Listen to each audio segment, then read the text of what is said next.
A very good morning to all. In today's session, we are all going to learn about the demographic features. So let's begin with the definition of density of population.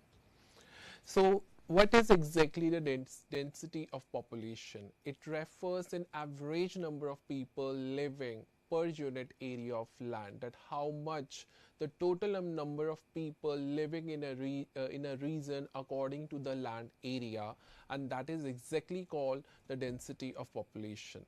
As we can see the mathematical equation that how to calculate the density of population of any country or any region, that would be equals to total population of area by total land area. It means the population is the total number of people living in any particular region, and the land area is usually expressed in a square kilometer or a square miles. So let's begin with another concept, that how what would be the statistical trends in case or in respect of the population density. The size of the population in respect of the land area is measured as you can say population density. India land area is equals to 3.827 million square kilometer, and as per the estimated in 2026, as per the annual reports or the census survey organization, the population density is equal to 432 person per square kilometer. When we compared significantly, which could be the higher than the world average density, that's equals to 60% per square kilometer. In terms of regional variation, the higher density could be seen in the various states like Uttar Pradesh, Bihar, West Bengal. But in case of the lower density, it could be seen in other states like Rajasthan, Arunachal Pradesh, and Ladakh. Let's talk about the next section, that could be the types of population density. The first one is arithmetic density. In other words, we can also call a crude density. It will be calculated as a total population divided by the total land area. For example, India density in 2026 is 1.42 billion divided by 3.287 million square meter, which equals to 432 person per square meter, and that would be called an arithmetic density or a crude density. The another type is a physiological density, which refers to a number of people per unit area of arable land, which also indicates the pressure on the productive land.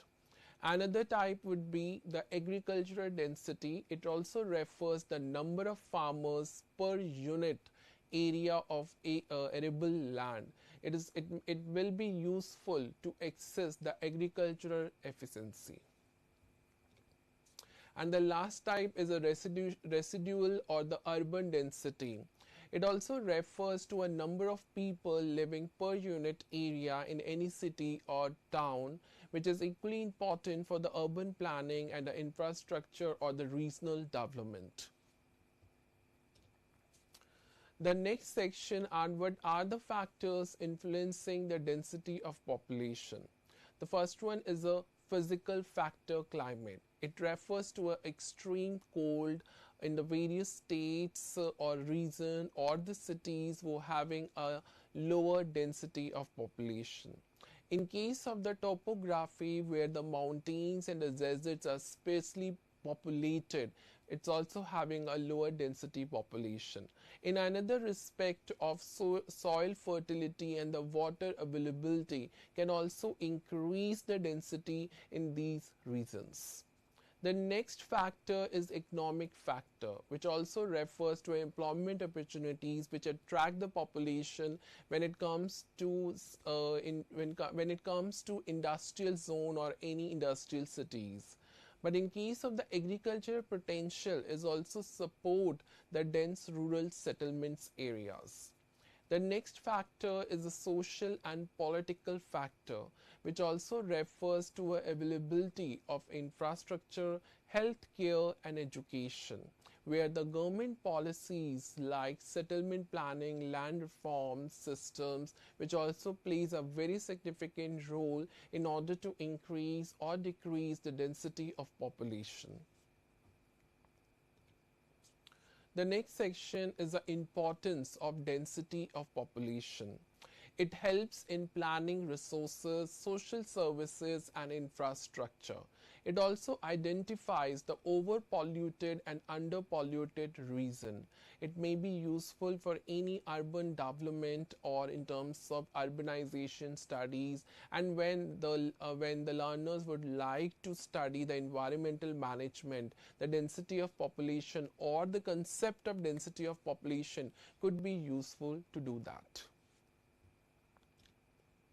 The next section is the growth of population. In short, we can also say GOP. Growth of population means an increase or decrease in the number of people in a country or any region, state, town, area over a period of time. That is exactly called the growth of population. It also measures that how the population size changes according to the natural or the social factors. When we need to calculate the growth of population in percentage, it could be equals to the population at the end of the period minus the population at the start of the period by population at the start of the period into 100. So when we get the values according to the census of data and accordingly we use that values into the formula, we can easily calculate the growth of population. Now we can come up to the next section that will be the types of population growth. The firstly, it's called a natural growth of population, which means a difference between the birth rate and the death rate. Higher birth rate with low death rate, it could leads to a rapid natural growth. The second type is a migratory growth, which also means an increase or decrease to the immigration or the immigration. The next type is a absolute growth, which refers the actual numerical increase in population over a specified period of time. The next type is a relative or a percentage growth, which also refers the rate of growth expressed as a percentage of the initial population of any country. That is exactly called the relative or the percentage growth. Now we can come up to the next section, that what are the factors influencing the population growth. The first one is a fertility rate, which also refers in terms, which also measured in terms of birth rate. That means the higher the birth rate, it increases the population growth. The next is mortality rate, which also refers a death rate. That means the declining mortality rate, it's due to the better healthcare facilities, which also increases the population growth. The next factor is migration. Immigration increases, immigration decreases the population growth. The next factor is the government policies, family planning, land reform systems, any government initiatives or the population control programs is also increases the population growth. The next one is the socio-economic factors, where there are two main factors which also influences the population growth. The first one is education and the second one is urbanization and industrialization. In terms of education, especially the female literacy will also plays a very significant role in influencing the growth of population, and that leads to reduction in fertility rate. But in case of the urbanization and industrialization, which also decreases the population growth. The next section is the implication of population growth. There are three main implications in terms of economic, social, and environmental. The first one is economic, which also refers a labor force, but an excessive growth may also lead to an unemployment opportunities. The next one is the social, which also increases the demand for education, healthcare facilities, housing, and infrastructure as well. The next one is the environmental. It means the higher the growth rates would pressures on the natural resources and ecosystem, which also influences the population growth directly and indirectly.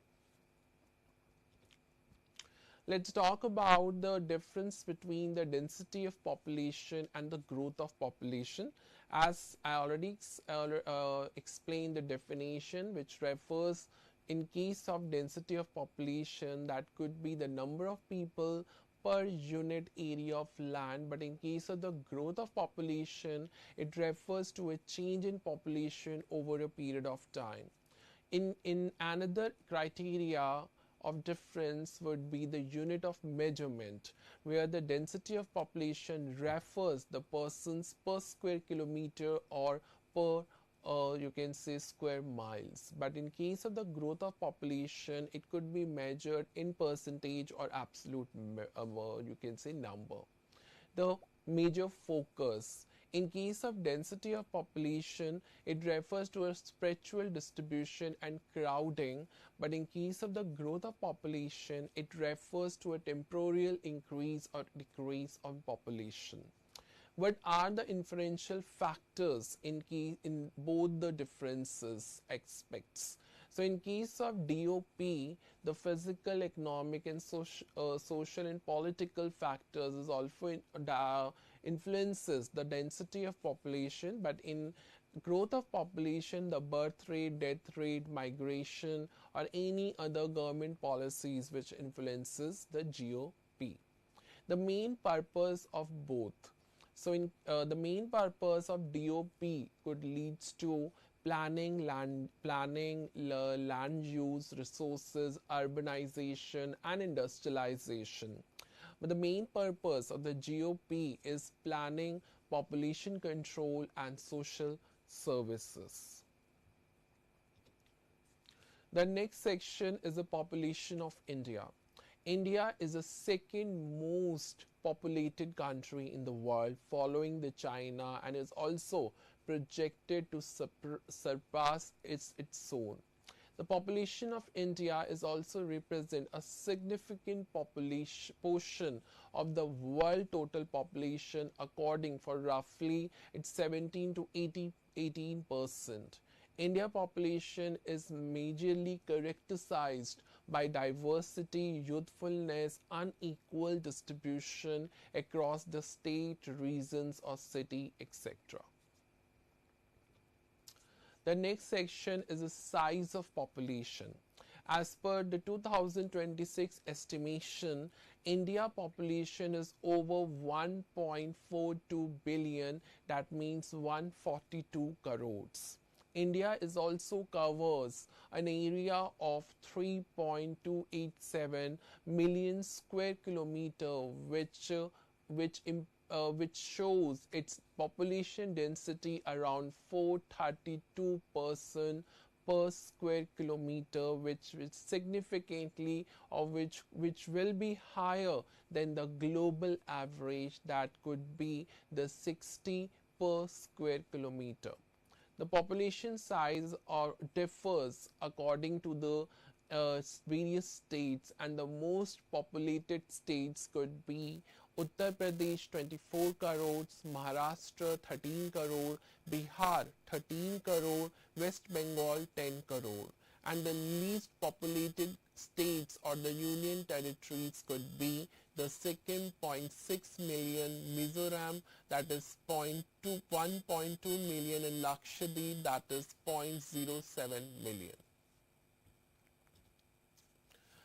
Let's talk about the next section, that could be the current size of population. The population as per 2026 estimation over 1.42 billion people, but in terms of the global aspect, this represents approximately 17 to 18% of the world population, which means nearly 1 in 6 people on earth lives in India.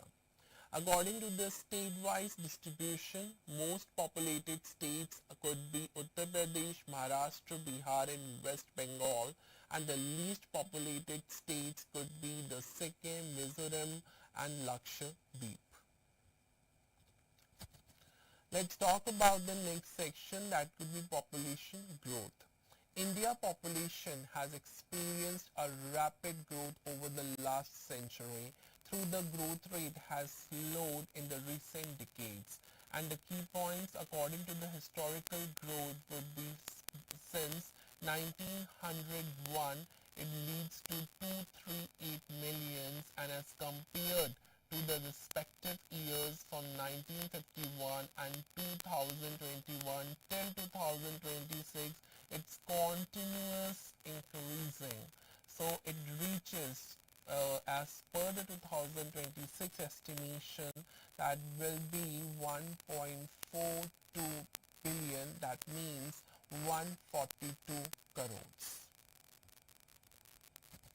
The next section is a decadal growth rate, and according to the census data, so growth is slowing due to the declining fertility rates, urbanization and the government family planning programs. As you can see the decades in the respective years, that could be 1951 to 1961, it's 21.6 growth rate, and since 1961 to 1971 it reaches to a 24.88 growth rate. In case of 1971 to 1981 it reaches to 24.6, and in 1981 to 1991 it reaches to a 20.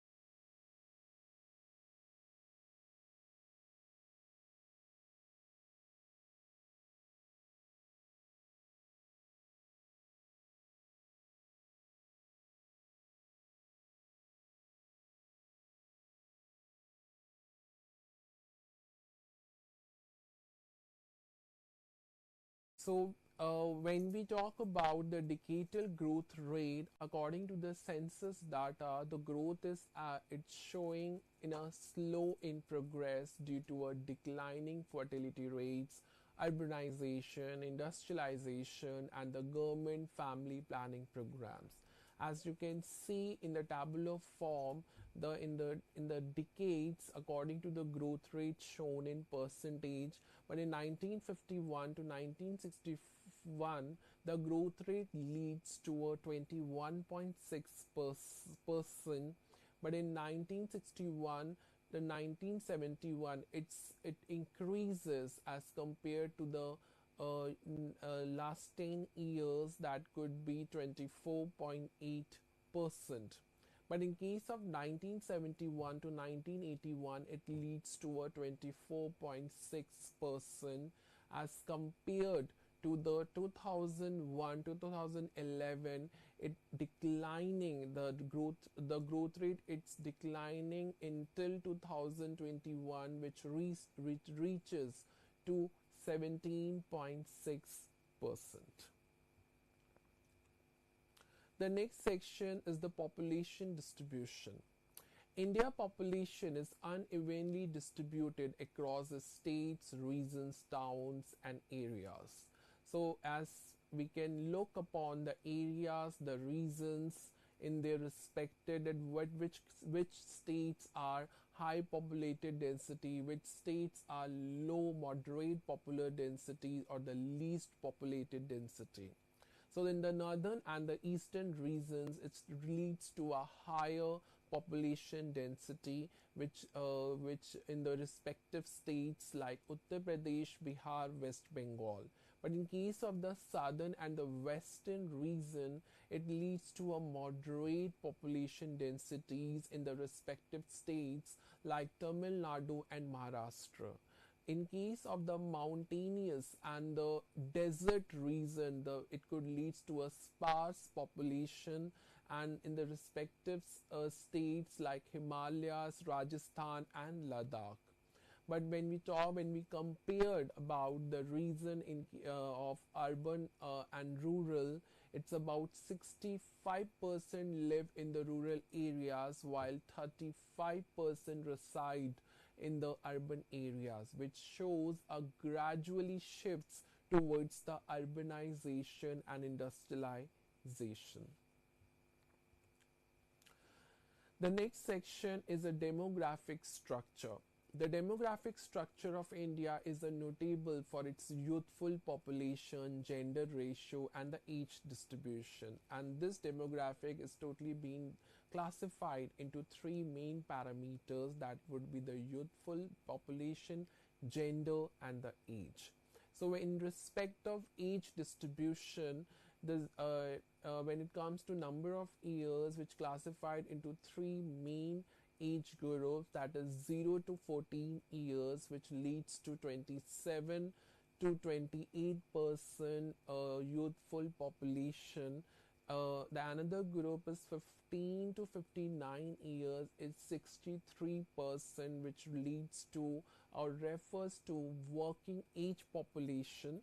And the next category of age is 60 plus years, which refers to a 10% aging population, which slowly increasing the demographics in India.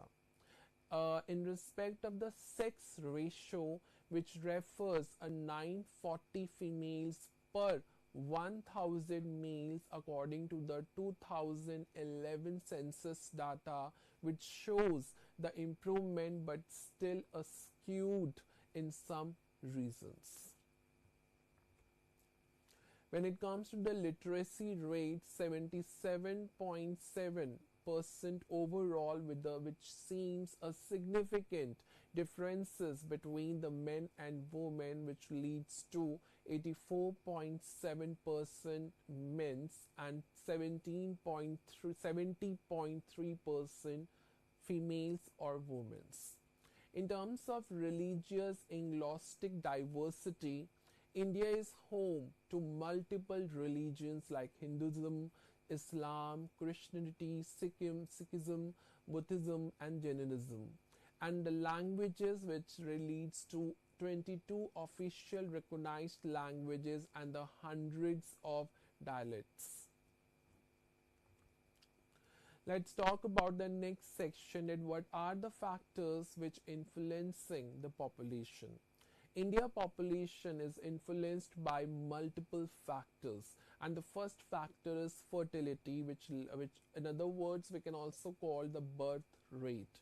It leads to declining from 6 children per woman in 1950s to 2.1 in the recent years. The next one is a mortality or death rate. It refers to declining due to the improved healthcare, sanitation, and nutrition diet. The next factor is a life expectancy. It increased from 32 years in the 1950s to 70 years now. The next factor is migration. It refers to an internal migration which influence the population distribution. International migration is also minor. Then the last factor is a government policies, which also leads to a family planning programs and the awareness campaigns, which also impact the population growth. The next section is the implication of population. The large population of India has been influenced by economic, social, and environmental as well, and this particular section which also reflects the implications of population in these perspectives. So in case of the economic, you can say expect it's provide a large labor force contributing the potential economic growth in terms of you can say demographic dividend. It also creates the high domestic demand for goods and services.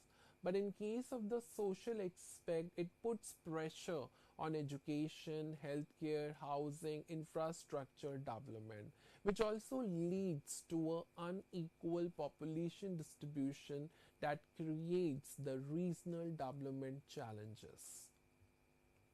And the last one is environmental. It refers to a high population density which also increases the resource consumption and the environmental stress level. And it also reflects the urban congestion, population, and also puts a pressure on the water and the land resources, or in other words, a put pressure on the natural resources. The next section is a vital statistics. Vital statistics are the collection of or the analysis of data which relates to the major life events of individual in the population like birth rate, death rate, marriages, divorces, etc. It also provides a significant information to understand the population dynamics, its growth and structure. The two of the most important components of this concept are the fertility rate and the mortality rate. So let's study in detail about these rates. The first one is a fertility rate. Fertility is actually refers to the actual reproduction performance of a population that would be the number of live birth occurring in the population.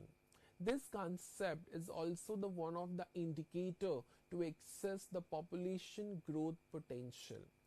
The various key measures of fertility would be the crude birth rate, which refers the number of live birth per 1000 people in a population per year, and how to calculate this crude birth rate, which is equal to the number of live birth in a year by total population into 1000. For example, if the country has 20,000 birth in a population of you can say 10 lakh, then could be the crude birth rate could be 20 per thousand population area. The next is the general fertility rate, which also refers to a number of live birth per thousand women of reproductive age 15 to 49 years per year. It could be more precise than the crude birth rate because it focuses on the women only who can bear children. The next concept is the total fertility rate. It refers to an average number of children a woman could bear during her reproductive years if the current age specific fertility rates remains constant. That could be 15 to 49 years. Replacement level fertility could be 2.1 children per woman to maintain the stable population of a country. The next is the age specific fertility rate. It refers a fertility rate of women in a specific age groups that could be 15 to 19 years or 20 to 24 years, which also helps to identify the fertility pattern in different age groups. The next section is what are the factors affecting the fertility rate. The first one is a biological factor. It refers to a age at menarche, menopause, and the reproductive health. The next factor is the socio-economic factors which leads to education, employment, income level, urbanization, etc. The next factor is cultural and the religious practices. It's mainly gives a preferences from the larger family and the early marriages. And the last factor refers to a government policy, which means the family planning programs, the birth control awareness, incentives is to be for the smaller families. The next section is a trends or a statistical trends in India when it comes to the fertility rates. The crude birth rate has declined from 45 per thousand in 1950 to 18 per thousand in 2020s. The total fertility rate, in short TFR, has declined from 6 children per woman in 1950s to 2.2 to 2.1 in 2020s, which approaching the replacement level in fertility rate. Fertility rate differs on a region basis. It could be higher in the Uttar Pradesh and Bihar. It could be lower in Kerala, Tamil Nadu, and Karnataka. The next rate is a mortality rate. It refers to an incidence of death in a population. It's a more crucial factor in order to understand the population level which leads to decline, and also to understand the life expectancy and health conditions. There are also a key measures of the mortality rate that could be the crude death rate, which means the number of deaths per thousand people in a population per year. And in order to calculate the crude death rate, which equals to the number of deaths in a year by total population into 1000. The next type is an infant mortality rate, which leads to a number of deaths of infants under 1 year of age per thousand live births. It also a key indicator of the healthcare quality and the maternal child health.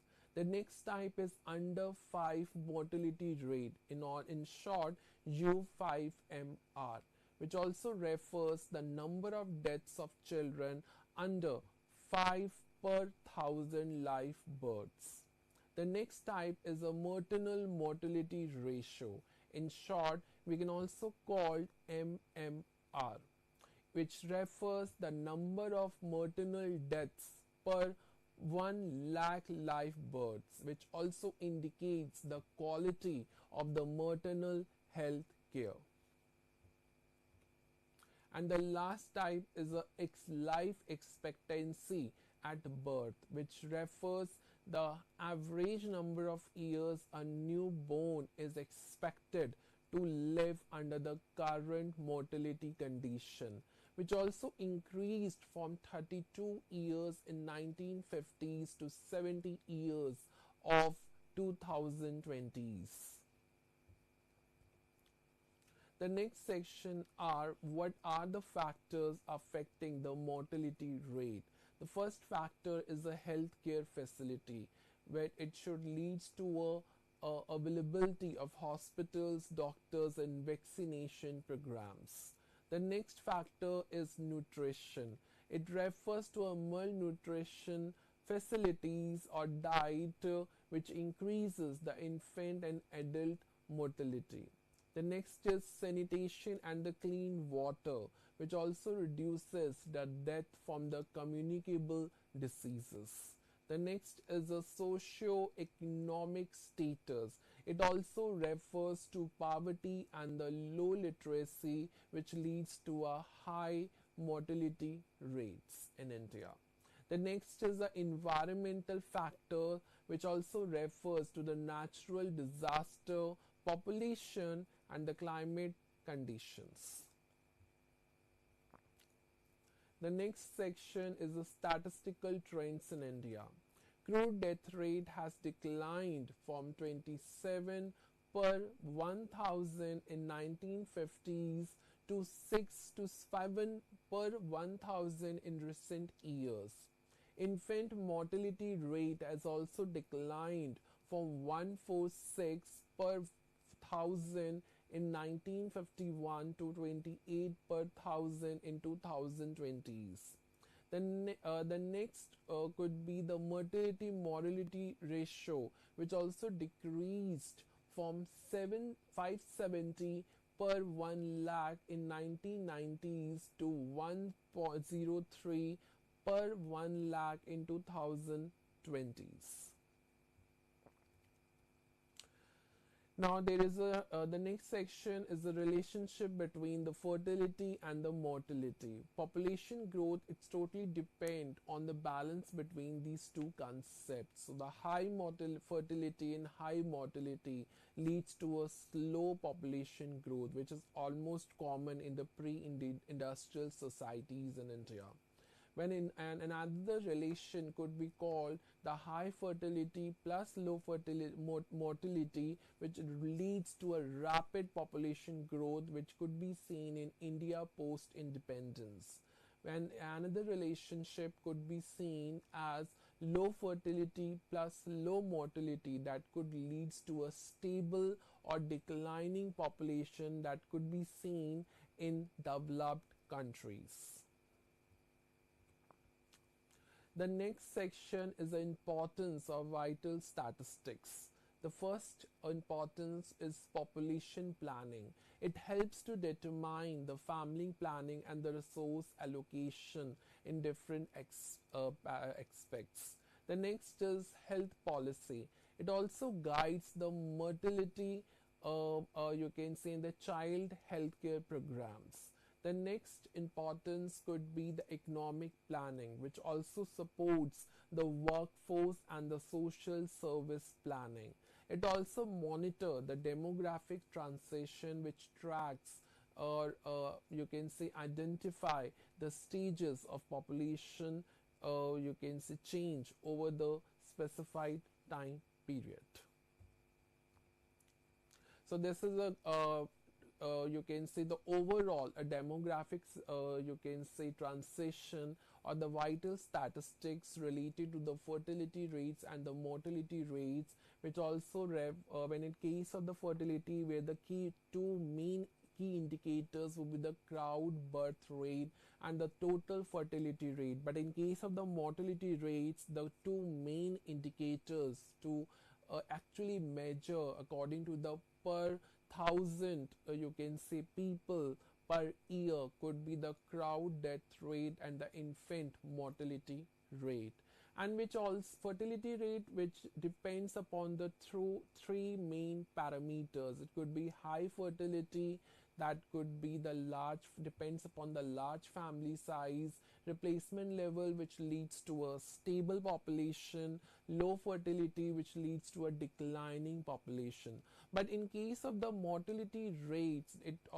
also leads to a two main parameters, that is infant mortality and a death rate trends. So when in case of the infant mortality, the high, you can say, infant mortality rates, that could lead to a poor health care. But in case of the death rate trends, it leads to a high crude death rate due to the high mortality. So as the there is a total it is a total balanced relationship between these two rates. That means the high fertility and the low mortality, which leads to a rapid population growth, but low fertility and the high mortality, which leads to a population decline. The next section is a demographic transition. Demographic transition is a model which describes the changes in the population structure and growth over a period of time as a country progresses from a pre-industrial to an industrialized economy. It also reflects the transition from high birth rate or the death rate to low death rate or birth rate, and how these rates which influence the population size, age, its structure, its social systems, that could called a demographic transition. As India is the late second stage and early third stage of the demographic transition, which also shows a declining mortality, and fertility rate is also going slow, but it ultimately it increases the life expectancy rates. So the first demographic transition case is urbanization. Urbanization refers to an increase in the proportion of the population living in urban areas due to the migration from rural areas to urban areas or the growth of its cities. Relation to demographic transition. So during this demographic transition, urbanization plays a very significant role and shows a strong indicator in economic development, industrialization, employment opportunities that attract the rural population, and that could leads to a gradual shift from rural to urban areas. Urban population usually have a lower fertility rates to a smaller family norms, but the better healthcare facilities could also be provided, which leads to a lower mortality rate.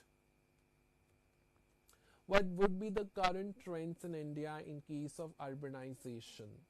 Urban population, as per the census data of 2021, 35 to 36% of total population exists in urban areas. Mega cities like Bombay, Delhi, Bangalore, Kolkata shows a high urban density and economic activity.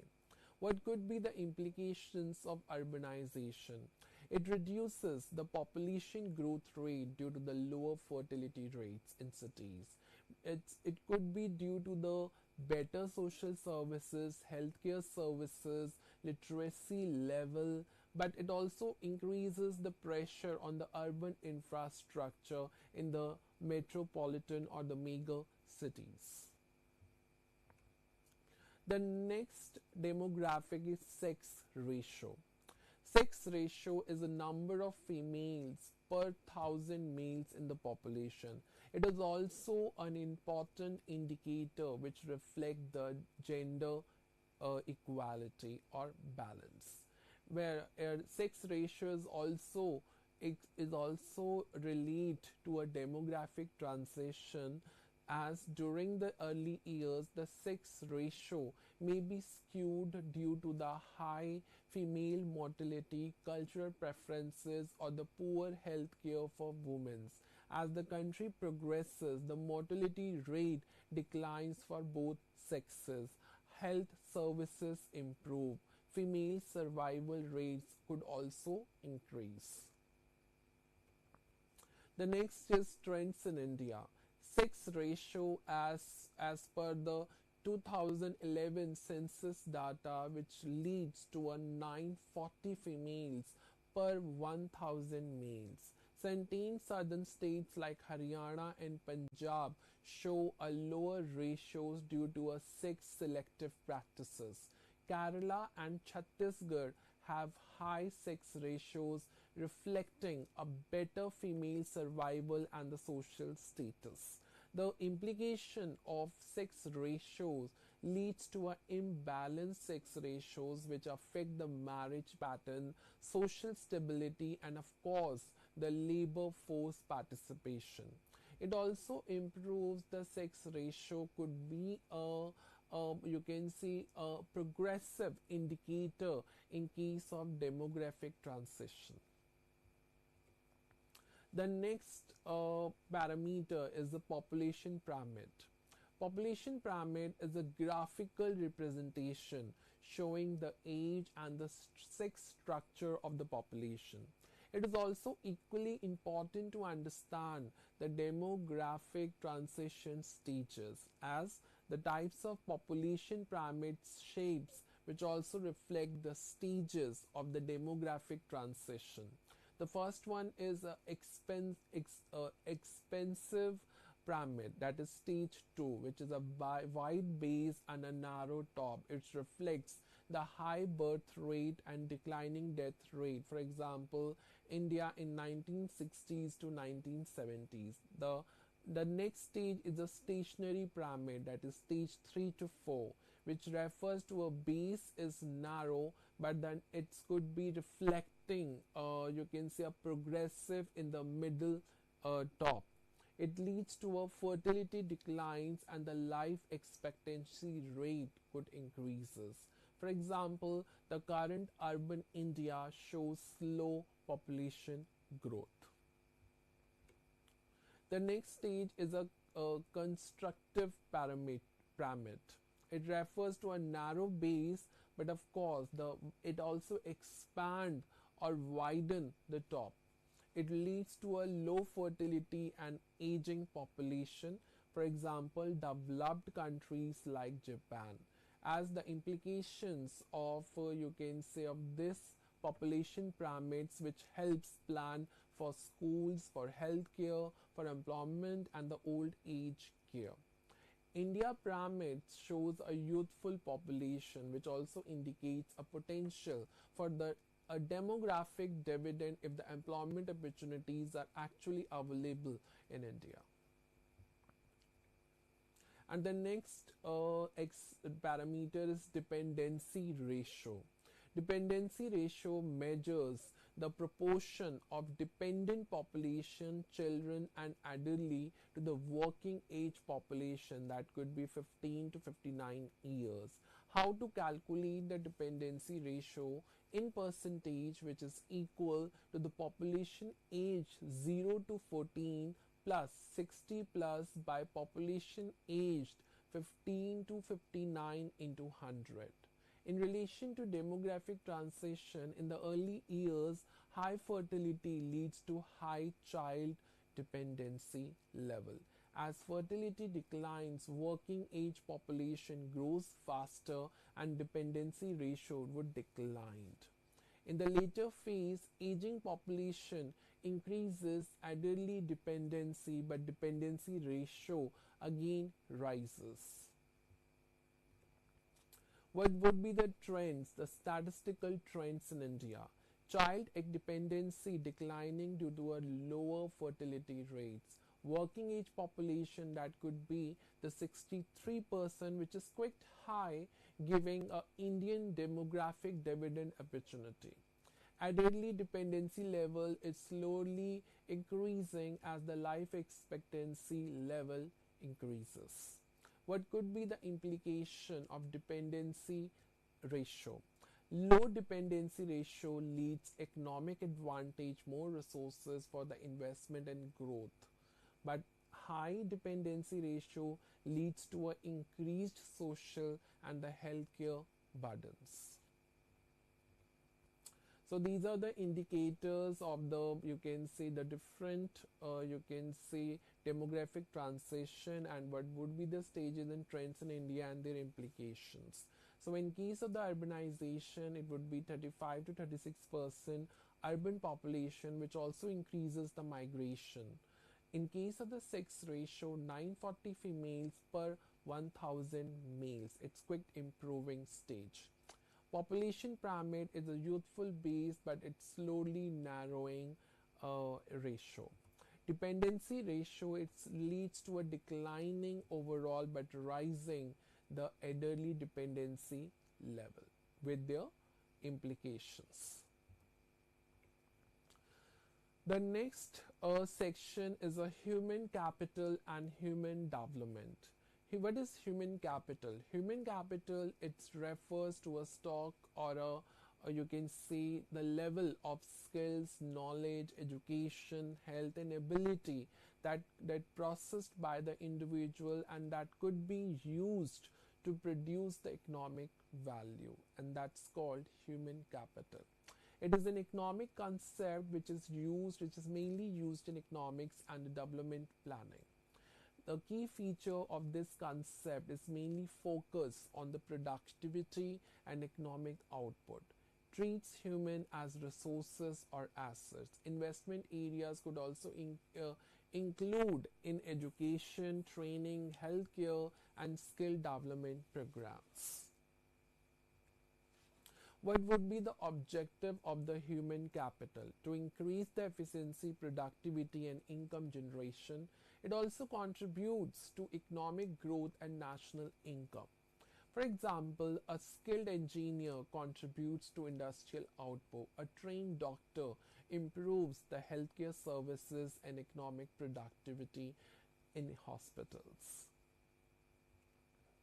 The next concept is a human development. Human development refers to a progress of enlarging the people choices, their freedom, their overall well-being in a society. It goes beyond the economic gains or personal benefit because after all it mainly focuses on the quality of life of the people. This concept is mainly popular or popularized by the United Nations Development Program through its human development reports. What are the key features of human development? It's mainly focused on the overall well-being and the quality of life. It's mainly you can say focuses on freedom, equality, and the human dignity, which mainly includes the various areas like education, health, standard of living, gender equality, and social justice. What would be the main objective of human development? It improves the human welfare and happiness, not just personal gain or income. It also provides the opportunities and choices for the individual or for the people. For example, ensuring access to education for all. It improving the life expectancy and the living condition, and of course ultimately it also promote the gender equality. So this is the difference between the human capital and human development. The meaning of human capital, it refers to economic value of human skills and ability, but in case of the human development, it shows the overall improvement of the quality of life of the people. The major focus of human capital is productivity and economic growth, but in case of the human development, it mainly focuses on the welfare, freedom, and well-being of the people. The approaches in the case of the human capital, the humans are the main resources. But human development, the humans are ants that could be leads to a beneficiaries. The main objective of human capital is to increase income and output, but the main objective of human development is to expand the human choices and opportunities. How to measure these two concepts? The human capital could be measured in terms of earnings, productivity, and skill level, and the human development could be measured in terms of human development index in various areas like health, education, income. Scope. In the scope of human capital is narrow. It could be you can say indicator in terms of economic perspective, but human development or its scope is broad because it reflects the social, economic, and political aspects. Now we can come up the next section, that is the education sector in India. The education sector in India is one of the largest in the world and plays a very important role in the human capital formation, economic development, and social progress. It is governed by the various institutions such as the Ministry of Education, NCERT, UGC, AICTE. India follow a structured education system which is broadly divided into three main elements of education. The first one is the elementary education, secondary education, and higher education. So elementary education is the initial stage of formal education which covers children aged from 16 to 14 years, that reflects the classes from 1st to 7. It is covered into two stages: primary stage, that is classes from 1 to 5th, and the upper primary stage, that is classes from 6 to 7 in their respective ages. But our key features of elementary education is universalization of education. That means it leads to a Right to Education Act 2009, which guarantee free and compulsory education. Government initiatives, it called a midday meal scheme, Sarva Shiksha Abhiyan, which is initiated by the government. Curriculum and governance, it is designed by the NCERT, focus on the basic literacy, numeracy and the life skills. And it also faces the challenges and importance too, depending upon the quality of education, teacher shortages and dropout rates in the rural area. That could be the major challenges of the elementary education. These are the statistical trends in elementary education. The enrollment trends, it's above 100%, which indicating nearly universal enrollment. But in case of the net enrollment ratio has improved significantly due to the schemes like Right to Education Act 2009. Literacy rate is increased from 52.2% in 1991 to 77.7% in 2020 estimates. Female literacy have improved faster than the male literacy, which reducing the gender gaps. Dropout rates has declined from 40 to 12 to 12.5%. Government programs like midday meals have improved retention level. The next is a gender parity. So gender parity index is close to 1, that is equal participation of boys and girls. The next is the infrastructure growth, which also increases the number of schools, classrooms, toilets, and the digital learning facilities as well. And in fact, all the villages now have an access to the primary school within the reasonable distance level. The next is secondary education. It covers students aged 14 to 18 years, including 9 to 12 standard. Structure: lower secondary classes 9th and 10th, and higher secondary classes 11th and 12th. Key features would be the curriculum diversification. Student can choose streams like science, commerce, or humanities. Examination system is also there and conducted by boards like CBSE, ICSE, and state boards. Skill development focuses more because as the vocational subject and skill based education is choices is available to the students. Government scheme like Rashtriya Madhyamik Shiksha Abhiyan in aims to improve the access and the quality of education. And of course, this education is also faces and challenges like examination pressure, inequality between the rural and urban education, limited vocational training infrastructure as well. That's all for today. Thank you so much for listening this lecture. I will come up to a more interesting, relevant and important topics in the upcoming session. So till time, thank you and namaste to all.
రాజకీయాల యొక్క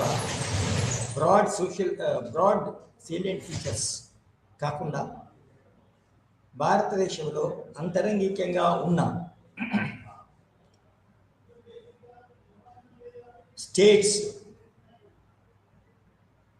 వాటి యొక్క ప్రత్యేకంగా వాటి యొక్క పవర్స్తోని, legislative పవర్స్తోని, administrative పవర్స్తోని మరియు economic పవర్స్తోని ఉన్న రాష్ట్రాలు, ఆ రాష్ట్రాల్లో ఏ విధంగా ఒక పరిపాలన జరుగుతుంది, ఎటువంటి పరిపాలన జరుగుతుంది, భారత రాజ్యాంగంలో పొందుపరచబడ్డ అనేక అంశాలకు అనుగుణంగా ఏ విధంగా అవి ఆ అంశాలను ప్రాక్టీస్ చేసినప్పుడు ఆ రాష్ట్రాల్లో పరిపాలన జరుగుతుంది. ఆ పరిపాలన నిజానికి ఆ పరిపాలన డెమోక్రటిక్గా ఉన్నా, రాజ్యాంగబద్ధంగా ఉన్నా, ఏ విధంగా ఆ పరిపాలన యొక్క ఫలితాలు ప్రజలు పొందుతున్నారు, వీటన్నిటి గురించి నిజానికి ఒక detailed study of politics in India, facts and reals. ఇక్కడ నిజానికి రాజ్యాల్లో ఏముంది, ఏం జరుగుతుంది అనేది మనకు డీటెయిల్గా తెలియాలంటే యాక్చువల్గా స్టేట్ పాలిటిక్స్ అనేది చదవాలి. సో స్టేట్ పాలిటిక్స్ అంటే ఒక స్టేట్ అనేది ఒక రాష్ట్రమే కాదు, ఒక రాష్ట్రం అనేది సింగిల్గా అది వచ్చేసినా కూడా పాలిటిక్స్ ఇన్ స్టేట్స్ అంటే బాగుంటుంది. నిజానికి politics in states in India అంటే రాజ్యాంగ మన భారతదేశంలో ఉన్న రాష్ట్రాల్లో పాలిటిక్స్ ఈ విధంగా జరుగుతుంది. ఆ పాలిటిక్స్ యొక్క నిజానికి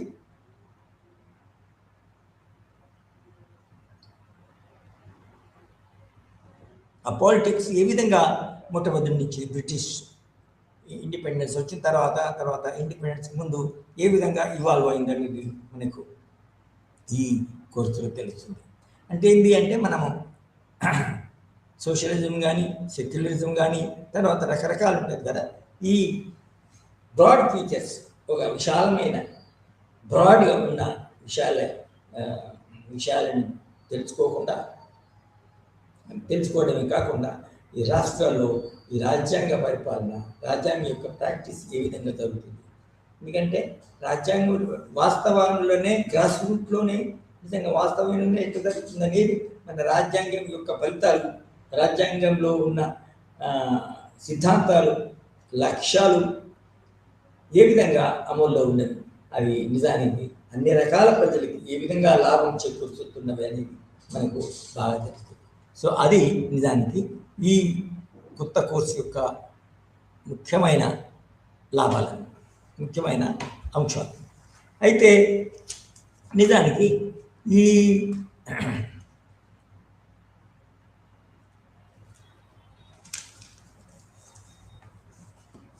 కొత్త కోర్సు యొక్క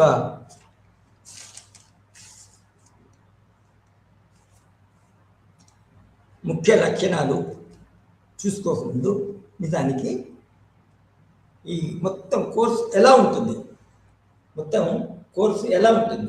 what are you going to study in this course at different levels, what are the important salient features of this course అనేది కనుక మనం చూసుకుంటే నిజానికి ఇంకా మన ప్రతి ఒక్క లెక్చర్ చాలా ఇంట్రెస్టింగ్గా ప్రయోజనకరంగా ఉంటుంది.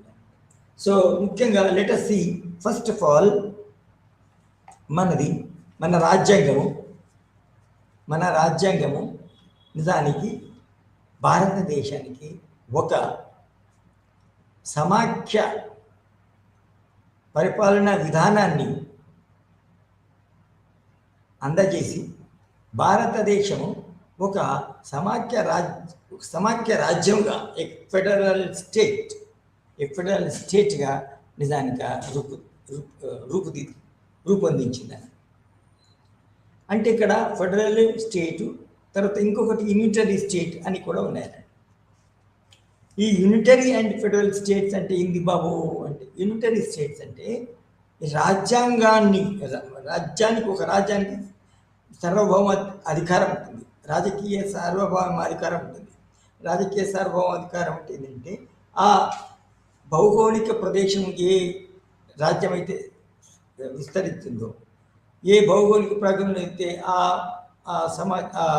ప్రాంతానికి చెందిన ప్రజలు ఉంటారో, నిజానికి వాళ్ళందరికీ పర్టికులర్ డెమోక్రసీలో, మొనార్కీలో కాకుండా డెమోక్రసీలో వాళ్ళకు ఒక అధికారం ఉంటుంది కదా ప్రతిదానికి. సో ఆ అధికారం చలాయించడంలోనే నిజానికి ఈ యూనిటరీ అంటే ఏకకేంద్ర వ్యవస్థ, తర్వాత సమాఖ్య అంటే మన రాష్ట్ర స్థాయిలోను, అంటే ప్రాంతీయ స్థాయిలోను మరియు దేశ స్థాయిలోను రెండు మన రాజకీయ అటానమస్, రెండు రాజకీయ భిన్నమైన వ్యవస్థలు ఉండడం. సో అధికారం అనేది ఈ ఫెడరల్ అంటే సమాఖ్య రాజ్యంలో అధికారం అనేది అంటే చాలా ఒరిజినల్ పవర్. అధికారం అనేది అడ్మినిస్ట్రేటివ్ పవర్ కాదు. నిజమైన అధికారం, ఒరిజినల్ పవర్ అంటే ఏంటంటే చట్టాలు చేయడానికి, తర్వాత చట్టాలు అమలు చేయడానికి, తర్వాత చట్టాల ఇప్పటికీ అనుకూలంగా ఉన్న మారుతున్న పరిస్థితులకు అనుగుణంగా ఆ చట్టాలను చేంజ్ చేయడం, తర్వాత చట్టాలను సవరించడము అనే అధికారం ఉంటుందని. ఇది ప్రాంతీయ ప్రభుత్వాలు, ప్రాంతీయ రీజనల్ స్టేట్ అని వచ్చింది దానికి. ప్రాంతీయ స్టేట్, నేషనల్ స్టేట్, మన రీజనల్ స్టేట్. సో మన దేశము ఒక సమాఖ్య అని అందరూ అంటూ కదా. సో మనం దేశం సమాఖ్య అన్నప్పుడు దానికి ఏమవుతుందంటే, ఈ సమాఖ్య ప్రభుత్వానికి నిజానికి అన్ని అధికారులు ఉంటాయి కాబట్టి ఆ సమాఖ్యలో చట్టం చేయబడుతుంది, చట్టము విధానం చేయబడుతుంది, తర్వాత సమాఖ్య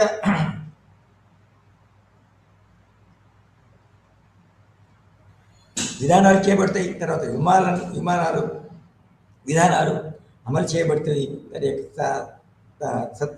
సత్ఫలితాలు నిజానికి అందరికీ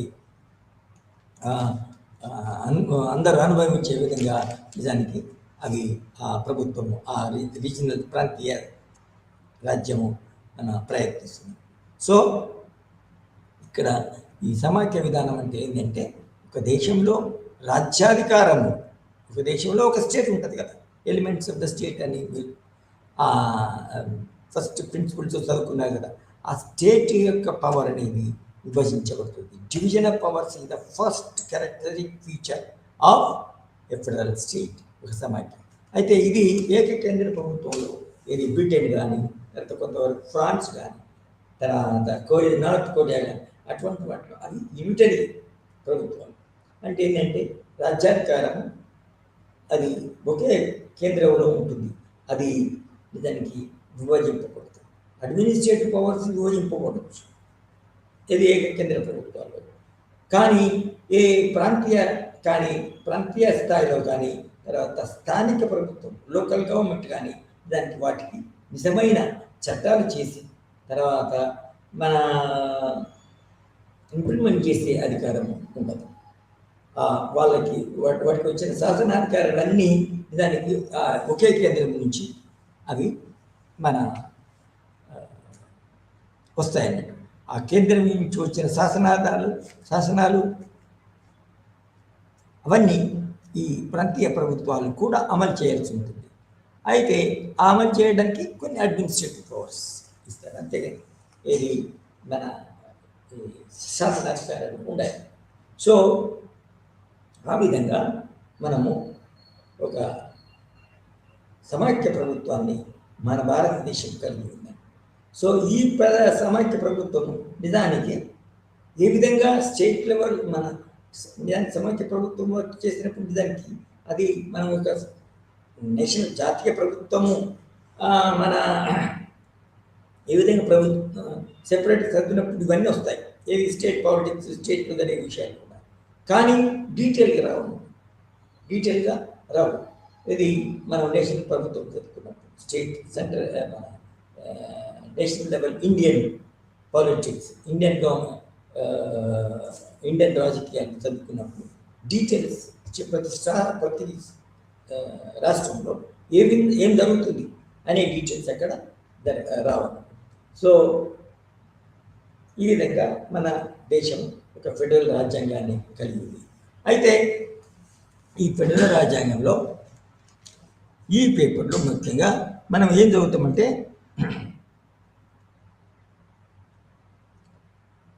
ఫస్ట్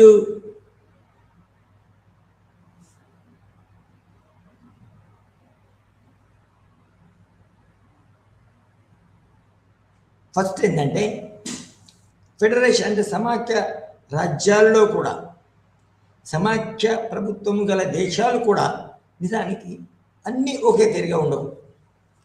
ముఖ్యంగా సమాఖ్య స్టేట్ పవర్ సమాఖ్య విధానం గల అంటే డివిజన్ మన స్టేటు అంటే నేషనల్ లెవెల్ స్టేటు తర్వాత రీజనల్ లెవెల్ స్టేట్ మధ్యన అధికారాలు విభజింపబడ్డప్పుడు ఎటువంటి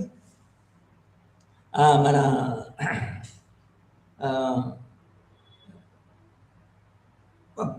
ఎటువంటి విధంలో ఏ విధంగా అవి నిజానికి మన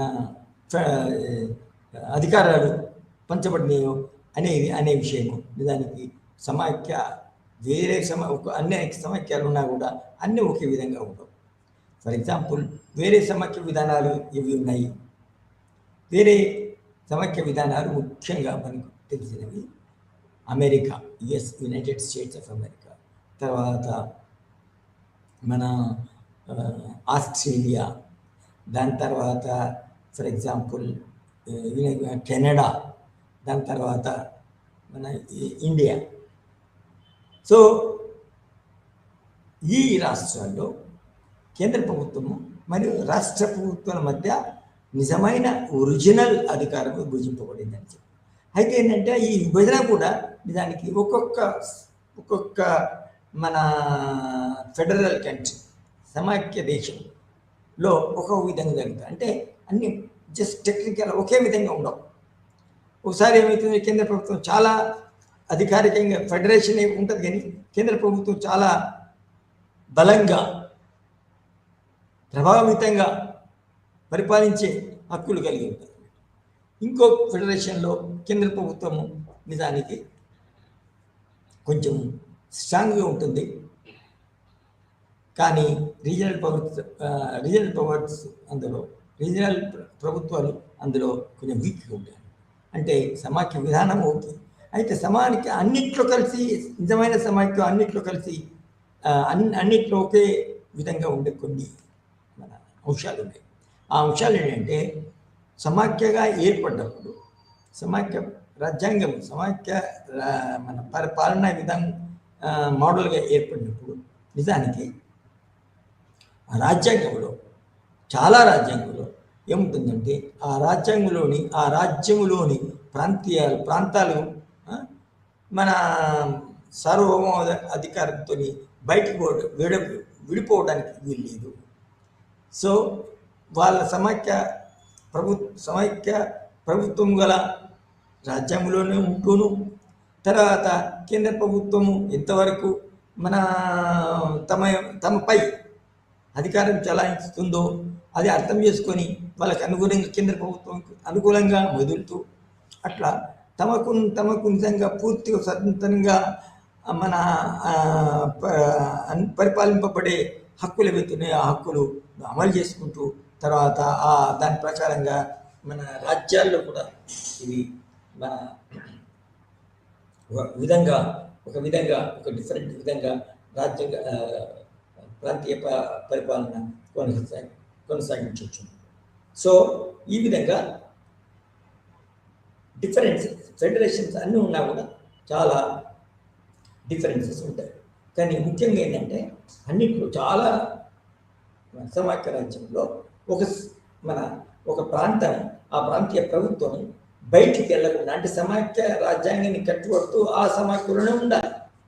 ఫర్ ఎగ్జాంపుల్ యుఎస్ఏ ఉంది, మన ఇండియా ఉంది, తర్వాత ఆస్ట్రేలియా ఉంది. కానీ ఈ దేశాల్లో నిజానికి ఒక ప్రాంతము మేము బయటికి వెళ్ళిపోతాము, ఈ సమాఖ్యలో ఉండము అని పలికారు మన పోటీ. ఇప్పుడు మన ప్రయత్నం చేయలేదు. ఎందుకంటే అట్లా పోవడానికి రాజ్యాంగం ప్రకారం దానికి అవకాశం లేదు. రాజ్యాంగంలో అటువంటి హక్కు ఈ ప్రాంతీయ దేశాలకి, ప్రాంతీయ మన ప్రభుత్వాలకి లేదండి. ఒకవేళ ఆ విధంగా ఎవరైనా ప్రయత్నం చేసినా కూడా వాళ్ళు మన ఏమంటారు దాన్ని రాజ్యాంగ పరంగా, తర్వాత రాజ్యాంగం కేంద్ర ప్రభుత్వానికి ఇచ్చిన చట్టాల మన అధికారులతో దానికి ఏ ప్రాంతం యొక్క ప్రభుత్వం అయితే బయటికి వెళ్ళాలా అని అనుకుంటుందో ఆ ప్రాంతాన్ని మన ఏమంటుంది దాన్ని బలవంతంగా దానికి ఆగబట్టచ్చు. తర్వాత మన ఆ దేశంలోనే ఉండడానికి అనుమతి ఇవ్వచ్చు. కానీ కొన్నిసార్లు రాజ్యాంగకర్తలు ఏం చేశారు, రాజ్యాంగం రాసిచ్చినప్పుడు లేదు సమాఖ్య ప్రభుత్వము ఒక ప్రాంతం తాము పోదలుచుకుంటే నిజానికి బయటకు వెళ్ళిపోవచ్చు, తర్వాత ఏదే విధంగా ఉంటూ ఒక అధికారం కలిగి ఈ పాత ప్రభుత్వం ఏదైతే ఆ ప్రభుత్వం యొక్క చట్టాలు కానీ మన పాలనా విధానాలు కానీ అది ఒప్పుకోకపోవచ్చు, అది ఫాలో కాకపోవచ్చు. అయితే దానికి ఆ విధంగా ఉండడం వల్ల లాభం ఏంటంటే, ఫస్ట్ సమాఖ్య ఏర్పడేటప్పుడు ఏ లాభాలతో మనకి దానికి ఏ మన సమాఖ్యలో చేరినామో ఆ లాభాలు నిజానికి రాకపోతే ఆ ప్రాంతీయ ప్రభుత్వము బయటకు వెళ్ళవచ్చు. అయితే ఆ విధంగా బయటకు వెళ్తే మాత్రం నిజానికి సమాఖ్య నిలవదు, సమాఖ్య ప్రభుత్వం నిలదు. వేరే ఒక ప్రాంతము బయటకు పోయినప్పుడు నిజానికి వేరే ప్రాంతానికి వేరే ప్రాంతీయ ప్రభుత్వాలు కూడా మళ్ళీ వాళ్ళు బయటకు పోవడానికి ప్రయత్నం చేయడం జరుగుతుంది. సో ఈ విధంగా అయితే నిజానికి సమైక్య యొక్క ఫలితాలు పొందాలంటే ఏ రీజనల్ ప్రభుత్వమైనా ఏ ప్రాంతీయ ప్రభుత్వమైనా బయటికి వెళ్ళడానికి ప్రయత్నం చేయదు. ఎందుకంటే బయటికి వెళ్ళిపోవడానికి ఎప్పుడైతే ప్రయత్నం చేస్తారో దానికి బయట కూడా నిజానికి అది సార్వభౌమాధికారం కలిగి ఉండొచ్చు, కానీ అంత చిన్న దేశంగా అది నిజానికి మన కొనసాగలేదు, సస్టైనబిలిటీ ఉండదు, డెవలప్మెంట్ ఉండదు. పెద్ద దేశంలో ఆ విధంగా కాకుండా మన పెద్ద దేశంలో ఉన్న లాభాలు, రక్షణ, పర్టికులర్గా మిలిటరీ రక్షణ అనేది చాలా ఇంపార్టెంట్. బయటకు పోతే మాత్రం అది అవకాశం లేదు.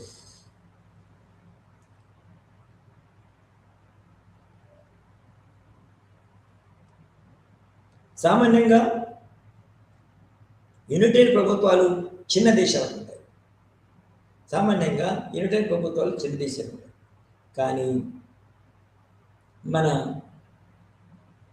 పెద్ద దేశాలు ఉన్నాయి, అంటే భౌగోళికంగా, తర్వాత మన ఎక్కువ పాపులేషన్ కలిగి ఎక్కువ విస్తారంగా ఉండి అది తర్వాత ఒక్కొక్క ప్రాంతానికి ప్రాంతాల మధ్యన సాంస్కృతిక మరియు ఆర్థిక జాగ్రఫికల్ డిఫరెన్సెస్ పరంగా మన డిఫరెన్సెస్ ఉండవచ్చు. సో ఈ విధంగా మన దేశము ఒక నిజమైన అథెంటిక్ ఫెడరేషన్ అని చెప్పచ్చు. ఉదాహరణకి ఇప్పటి వరకు మన దేశంలో, మన సమాఖ్యలో ఏ ప్రభుత్వము, ఏ ప్రాంతీయ ప్రభుత్వం కానీ మన భారత రాజ్యాంగానికి వ్యతిరేకంగా ఈ భారత సమాఖ్యలో నుంచి బయటకు పోవడానికి నిజానికి ప్రయత్నం జరిగింది. కొన్ని ప్రయత్నాలు జరిగినాయి కానీ అవి నిజానికి కొనసాగలేదు. తర్వాత ఎవరైతే బయటకు వెళ్ళాలని అనుకున్నారో వాళ్ళ యొక్క నిజంగా మన ప్రయత్నము దానికి ఫలించలేదు. సో ఇది మనకి ముఖ్యంగా ఈ సెషన్లో ఇవి ముఖ్యంగా ఇండియన్ ఫెడరేషన్ గురించి చదువుతాను. సో ఇందులో మన భారతదేశం సమాఖ్య అనేది కొన్ని ముఖ్యమైన ప్రధానమైన అంశాలు ఉన్నాయి. ఆ ప్రధానమైన అంశాలు ఏంటివో ఇప్పుడు చూద్దాం. ఒకటేంటంటే మన ఫెడరేషను అమెరికా వలె ఒక పెద్ద దేశం. చాలా ప్రాంతాలు ఉన్నాయి. ప్రాంతాలలో సంస్కృతి మరియు సమాజ ఇది ప్రజల యొక్క అందులో ఉన్న నివసించిన ప్రజల యొక్క బ్యాక్గ్రౌండ్ అంటే కల్చర్ ఇవన్నీ డిఫరెంట్గా ఉంటాయి. సో డైవర్సిటీ అనేది బాగా ఉంది. అయితే ఇక్కడ మనం ఆలోచించుకోవాల్సింది అంటే పెద్ద భూభాగం ఉన్నప్పుడు నిజానికి డైవర్సిటీ ఉంటుంది. అట్లా ఉంటుంది కాబట్టి ఆ యొక్క ఒక్కొక్క ప్రాంతం యొక్క ప్రజలకు అనుగుణంగా పాలించడానికి ఆ ప్రాంతంలో ఉన్న మన ప్రజల యొక్క అనుగుణంగా ప్రజలకు సంక్షేమం గురించి పాటుపడడానికి నిజానికి ఆ ప్రాంతానికి ఒక ప్రభుత్వం ఉంది. అట్లా ఉండడమే అనేది అసలు నిజానికి చాలా ఉపయోగకరమైందని ఇప్పుడే మనము చెప్పుకున్నాం. చిన్న ప్రభుత్వం ఉంటే దానికి నిజానికి బయట వారి యొక్క మన ఫోర్స్ నుంచి బలాన్ని తట్టుకోలేదని. సో సమాఖ్య యొక్క మన ముఖ్య లక్షణం నిజంగా కొన్ని కాకుండా ఫర్ ఎగ్జాంపుల్ స్విట్జర్లాండ్ సమాఖ్య ప్రభుత్వం కలిగింది, కానీ అది చాలా చిన్నది. కానీ ఆస్ట్రేలియా, అమెరికా, కెనడా, ఇండియా ఈ 4 సమాఖ్యలు ఏదైతే ఉన్నాయో ఈ 4 సమాఖ్యల ప్రజలు ప్రజలు వేరే అదే దేశంలో ఉన్న ప్రాంతాల ప్రభుత్వాలకు చాలా భిన్నంగా మన సంస్కృతి పరంగా భిన్నత్వం కలిగి ఉంటారు. సో అది నిజానికి మన ప్రజలకు అనుగుణంగా ప్రజల యొక్క మన ఏమంటారు దాన్ని నమ్మకాలు తర్వాత సంస్కృతికి అనుగుణంగా ఆ విధంగా ఆ ప్రభుత్వం ఆ యొక్క ప్రాంతీయ ప్రభుత్వం మనం ఇప్పుడు స్టేట్ పాలిటిక్స్ అంటాం, దాన్ని ప్రాంతీయ ప్రభుత్వం అంటాం. ఆ స్టేట్ పాలిటిక్స్ అని కూడా అనొచ్చు. సో ఆ స్టేట్ యొక్క పాలిటిక్స్ దానికి అందులో ఉన్న ప్రజలకి బ్యాక్గ్రౌండ్ బట్టి దానికి ఉంటుందండి. దానికి ప్రజల యొక్క బ్యాక్గ్రౌండ్ తర్వాత దానికి సరిపోయిన మన అనుగుణంగా చట్టాలు కూడా చేయడం ఉంటుంది. సో ఫస్ట్ మన దేశంలో ఉన్న మన సమాఖ్య విధానం ఏ విధంగా ఉంది.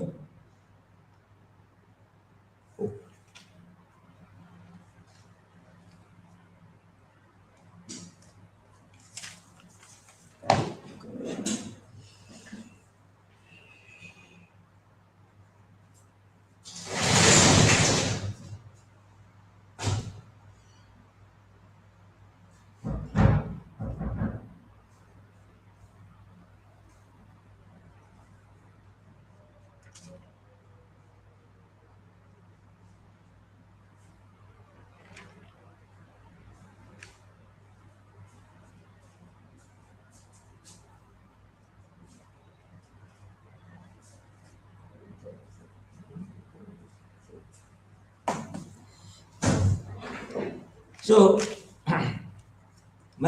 మన దేశంలో ఉన్న సమాఖ్య విధానం ఏ విధంగా ఉంది అంటే దేశానికి సంబంధించిన రాజ్యాధికారాలు మన ముఖ్యమైన రాజ్యాధికారము రాష్ట్రాల మధ్య మరియు కేంద్రం మధ్య మరియు రాష్ట్రాల మధ్యంగా ఈ విధంగా విభజింపబడింది. అందులో ముఖ్యంగా మనం చూస్తే శాసనాధికారాలు నిజానికి దేశం మధ్యన మరియు రాజ్యాల మధ్యన విభజింపబడడం అనేది సమాఖ్య యొక్క ముఖ్య లక్షణం. సో అయితే నిజానికి మన భారతదేశంలో ఒక స్వచ్ఛమైన సమాఖ్య విధానంలో ఎలా ఉంటుందో ఆ విధంగా నిజానికి ఈ సమాఖ్య మన భారత సమాఖ్యలో అధికారాలు విభజింపబడ్డాయి. అయితే నిజానికి ఏ విధంగా శాసనాధికారులు విభజింపబడ్డాయంటే ఫర్ ఎగ్జాంపుల్ కేంద్ర ప్రభుత్వానికి మనం సమాఖ్య ప్రభుత్వం అనే బదులు కేంద్ర ప్రభుత్వం అంటాం. దాని అర్థం ఏంటంటే సమాఖ్య ప్రభుత్వం నేషనల్ లెవెల్. అయితే కేంద్ర ప్రభుత్వానికి కొన్ని ముఖ్యమైనవి వాటికే అంటే వాళ్ళకి కేంద్ర రాష్ట్ర ప్రభుత్వాలకి షేర్ చేయకుండా ఉన్నాయి. కొన్ని రాష్ట్ర ప్రభుత్వాలకు షేర్ చేయకుండా తమకే ఎక్స్క్లూజివ్గా ఉన్నాయి. అవేంటి ముఖ్యమైన అదేంటంటే మన విదేశాంగ రంగంలో, మన విదేశాంగ విధానంలో, అంతర్జాతీయ సంబంధాల్లో ఎక్స్క్లూజివ్గా కేంద్ర ప్రభుత్వానికి హక్కులు ఉన్నాయి. ఎక్స్క్లూజివ్గా కేంద్ర ప్రభుత్వానికే హక్కులు ఉన్నాయి.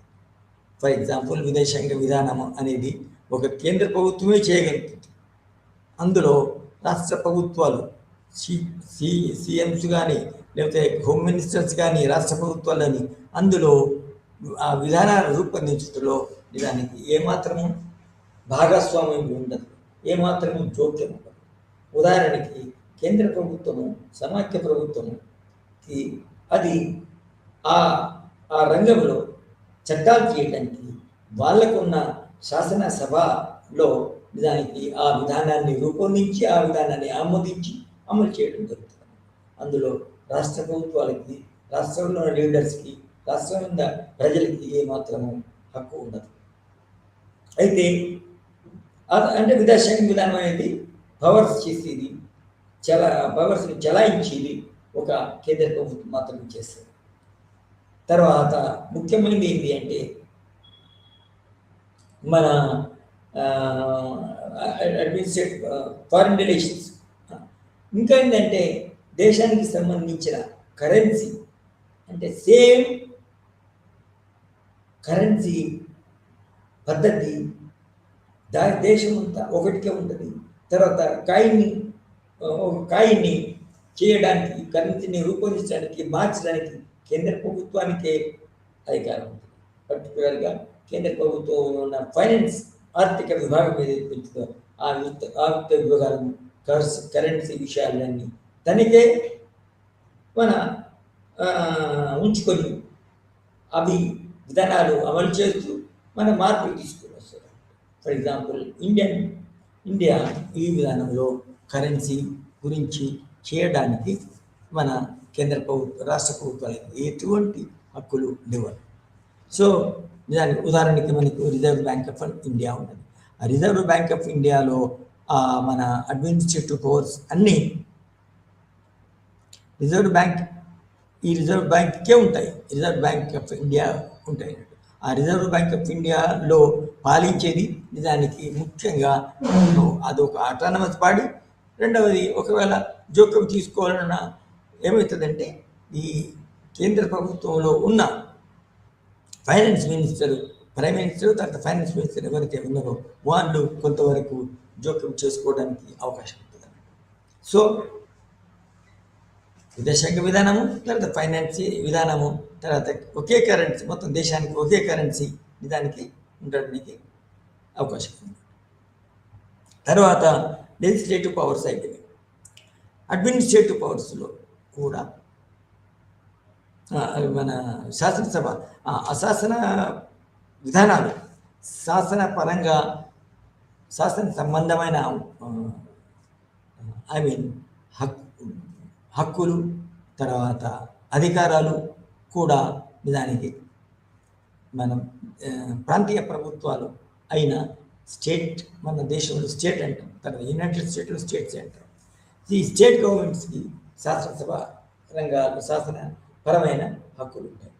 అంటే పార్లమెంట్లో దేశం మొత్తానికి సంబంధించిన లీడర్స్ని ప్రజలు ఎన్నుకుంటారు. తర్వాత దేశం మొత్తానికి కామన్గా ఒకే విధంగా ఉండేటట్టు నిజానికి ఒక చట్టాలు చేస్తారు. కానీ శాసనసభ శాసన అధికారాలు కొన్ని మాత్రమే, కొంతవరకు మాత్రమే రాష్ట్రాలకు కూడా కలిగి ఉంటాయి.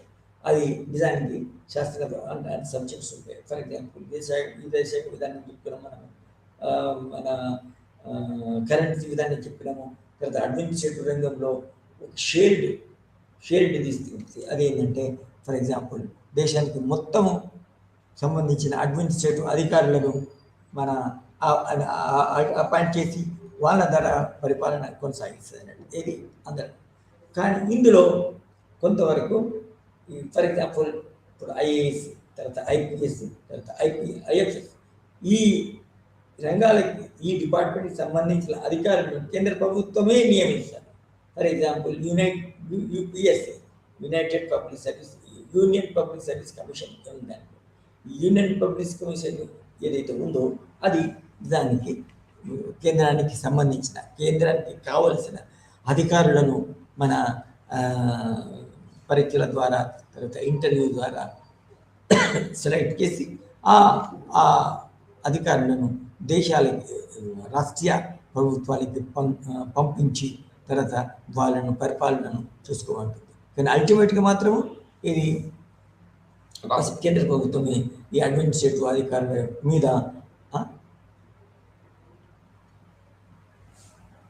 సుప్రమసీ, ఆధిక్యత కలిగి ఉంటుంది. సో ఇంకా కొన్ని ఉన్నాయి రంగాలు. ఫర్ ఎగ్జాంపుల్ జ్యుడిషియరీకి మాత్రము అత్యున్నత నేషనల్ లెవెల్లో జ్యుడిషియరీకి మాత్రము సొంత ఇండిపెండెంట్ అధికారులు ఉన్నాయి. అంటే రాష్ట్రాల యొక్క హైకోర్టులు అనేవి ఉంటాయి. ఈ హైకోర్టులు, ఆ హైకోర్టుల మీద నిజానికి కేంద్ర ప్రభుత్వం, కేంద్ర లెవెల్లో, కేంద్ర స్థాయిలో ఉన్న సుప్రీంకోర్టు అధికారులు కలిగి, అల్టిమేట్ అధికారులకు కలిగి ఉంటుందండి. అంటే చాలా మట్టుకి కేంద్ర రాష్ట్ర స్థాయిలో ఉన్న మన జ్యుడిషియరీ ఏదైతే ఉంటుందో ఆ జ్యుడిషియరీ జడ్జిమెంట్ ఇచ్చిన, ఒక విధానాన్ని రూపొందించిన ఆ జడ్జిమెంటు, ఆ విధానం తప్పు ఒప్పు సరియలేదు అని చెప్పడానికి ఈ కేంద్ర ప్రభుత్వం, సుప్రీంకోర్టు కలిగి ఉంటారు. సో ఈ విధంగా శాసనాధికారాలు ఏవైతే ఉన్నాయో, చాలా శాసనాధికారాలలో ఇవి శాసనాధికారులు ఏంటంటే ఒక అంశం గురించి, ఒక ఆస్పెక్ట్ గురించి శాసనాలు చేయడం, బట్ అమలు చేయడం, దాన్ని శాసనాధికారాలు అంటారు. సో ఇప్పుడు ఏమనుకున్నాం మనం, విదేశాంగ విధానము, తర్వాత విత్త విధానం. సే ఫర్ ఎగ్జాంపుల్ మొత్తం దేశానికి అమలయ్యే విధంగా కేంద్ర ప్రభుత్వం అధికారం కలిగి ఉంటుంది, విత్తపరంగా అధికారం కలిగి ఉంటుంది. ఫస్ట్ కరెన్సీ అనేది మన ఎన్ని నోట్లు ఉండాలా, ఏ నోట్లు మన కరెన్సీ ఏ విధంగా కరెన్సీ ఉండాలా, ఆ కరెన్సీకి ఏ విధంగా విలువ ఉండాలా, ఆ కరెన్సీ ఒకవేళ తగ్గినా ఇచ్చినా కూడా ఆ కేంద్ర ప్రభుత్వానికి అధికారులు ఉంటాయి. ఆ అధికారులు రిజర్వ్ బ్యాంక్ ద్వారా అమలు చేయబడతాయి. సో అదేవిధంగా విదేశాంగ విధాన రంగంలో కూడా కేంద్ర ప్రభుత్వానికి అది ఉంటాయి. ఫర్ ఎగ్జాంపుల్ కేంద్ర ప్రభుత్వము, ఈనాటి కేంద్ర ప్రభుత్వము పాకిస్తాన్తో యుద్ధం చేయాలా వద్దా అనేదానికి దానికి కేంద్ర రాష్ట్ర స్థాయిలో ఉన్న, ప్రాంతీయ స్థాయిలో ఉన్న రాష్ట్ర ప్రభుత్వాలు ఏవైతే ఉన్నాయో ఆ రాష్ట్ర ప్రభుత్వాలు నిజానికి విదేశాంగ విధానాన్ని రూపొందించడంలోనూ, విదేశాంగ విధానాన్ని అమలు చేయడంలోనూ ఎటువంటి హక్కు కలిగి ఉండవు. సో అదేవిధంగా అడ్మినిస్ట్రేటివ్ పవర్స్ కూడా నిజానికి మన శాసనసభ అధికారులని, ప్రభుత్వ అధికారులు, ఇది పాలనా అధికారులు, అంటే అడ్మినిస్ట్రేటివ్ పవర్స్లో కూడా నిజానికి మన సమాఖ్య విధానంలో, మన సమాఖ్య ప్రభుత్వంలో ఇది కేంద్ర ప్రభుత్వం ఎక్కువ అధికారాన్ని కలిగి ఉంది.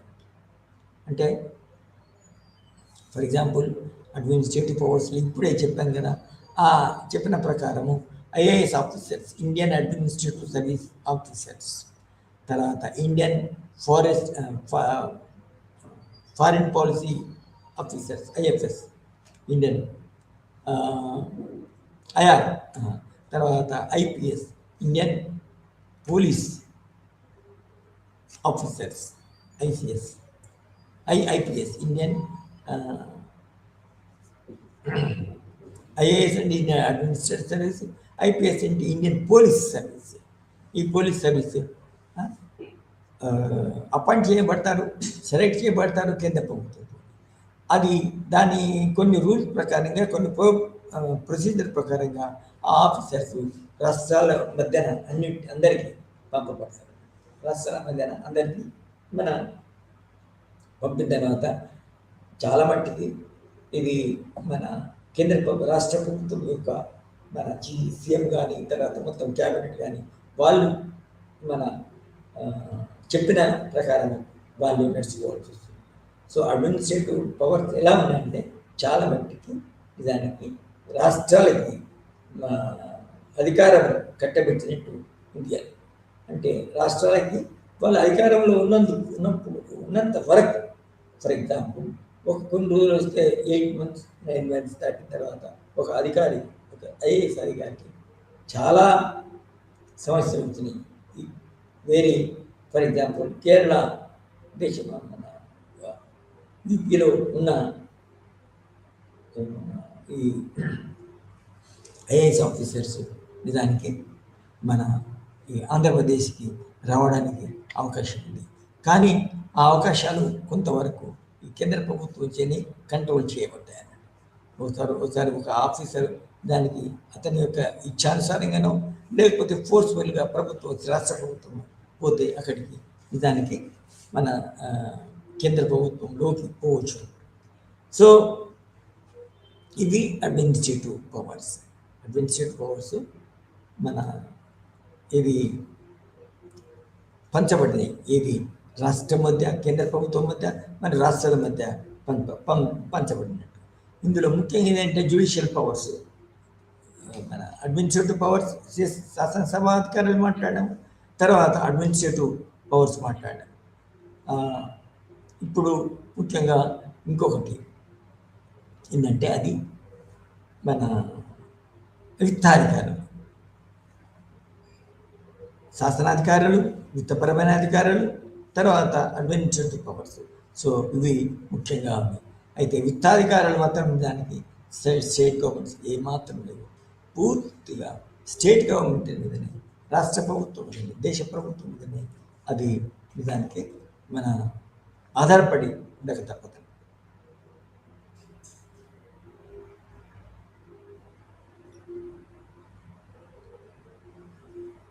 సో శాసనాధికారాలు, అధికారాలు, తర్వాత ఇతర కొన్ని ప్రత్యేక మన అధికారాలు సమైక్య ప్రభుత్వము కలిగి ఉంటుంది. ఆ సమైక్య ప్రభుత్వము ముఖ్యంగా కొన్ని సందర్భాల్లో, కొన్ని పరిస్థితుల్లో నిజానికి మొత్తం అడ్మినిస్ట్రేటివ్ పరంగా దేశాన్నంతా తన పాలన కిందికి తీసుకోవచ్చు, తన యొక్క అధికారం కిందికి తీసేయచ్చు. అంటే నిజానికి మన రాష్ట్రంలో ఉన్న ప్రజలపై తమ యొక్క శాసనాలని, తమ యొక్క అడ్మినిస్ట్రేటివ్ పవర్స్ని అమలు చేయొచ్చు. సో అటువంటి నిజానికి దాన్ని ఏమంటారు, అత్యవసర పరిస్థితి అధికారాలు, ఎమర్జెన్సీ పవర్స్ అని ముఖ్యంగా మన భారతదేశంలో కేంద్ర ప్రభుత్వము అన్ని మొత్తం దేశానికి అంతా వర్తింపజేసి వాటిని అనుసరించి దాని ప్రకారంగా అడ్మినిస్ట్రేటివ్గా మొత్తం దేశాన్ని అంతా తన కిందకి తీసుకోవచ్చు. అంటే ఇక్కడ ఏంటంటే ఇటువంటి ఇటువంటి పరిస్థితి కాకుండా నార్మల్గా ఉన్నప్పుడు ఎట్లా ఉంటుంది? నార్మల్గా ఉన్నప్పుడు కేంద్ర ప్రభుత్వం రాష్ట్ర ప్రభుత్వంపై అధికారం కలిగి ఉండదు. ఒక ప్రత్యేక పరిస్థితుల్లో అధికారం కేంద్ర రాష్ట్ర ప్రభుత్వాన్ని అధికారంలో తీసుకోవచ్చు. కానీ ఆ ప్రత్యేకత కాకుండా నార్మల్గా మాత్రం ఎటువంటి పవర్స్ కలిగి ఉంటుంది. అయితే ఈ 3 ఇంపార్టెంట్ పరిస్థితుల్లో ఈ కేంద్ర ప్రభుత్వము రాష్ట్ర ప్రభుత్వాన్ని తన కిందికి తీసుకుంటారు. ఒకటి ఏంటంటే దాన్ని అత్యవసర పరిస్థితి అంటారు. ఆ అత్యవసర పరిస్థితి కూడా నిజానికి కొన్ని రకాలుగా అత్యవసర పరిస్థితి ఏంటంటే మన దేశం మీద ఏ ఇతర దేశాలు అయినా, ఏ ఇతర దేశమైనా కూడా దండెత్తితే దాన్ని అత్యవసర పరిస్థితి. అత్యవసర పరిస్థితి కావాల్సిన ఖర్చులు ఎక్కువ మన ఆదాయం కలిగి ఉండాలి. కాబట్టి తదనుగుణంగా మన కేంద్ర ఈ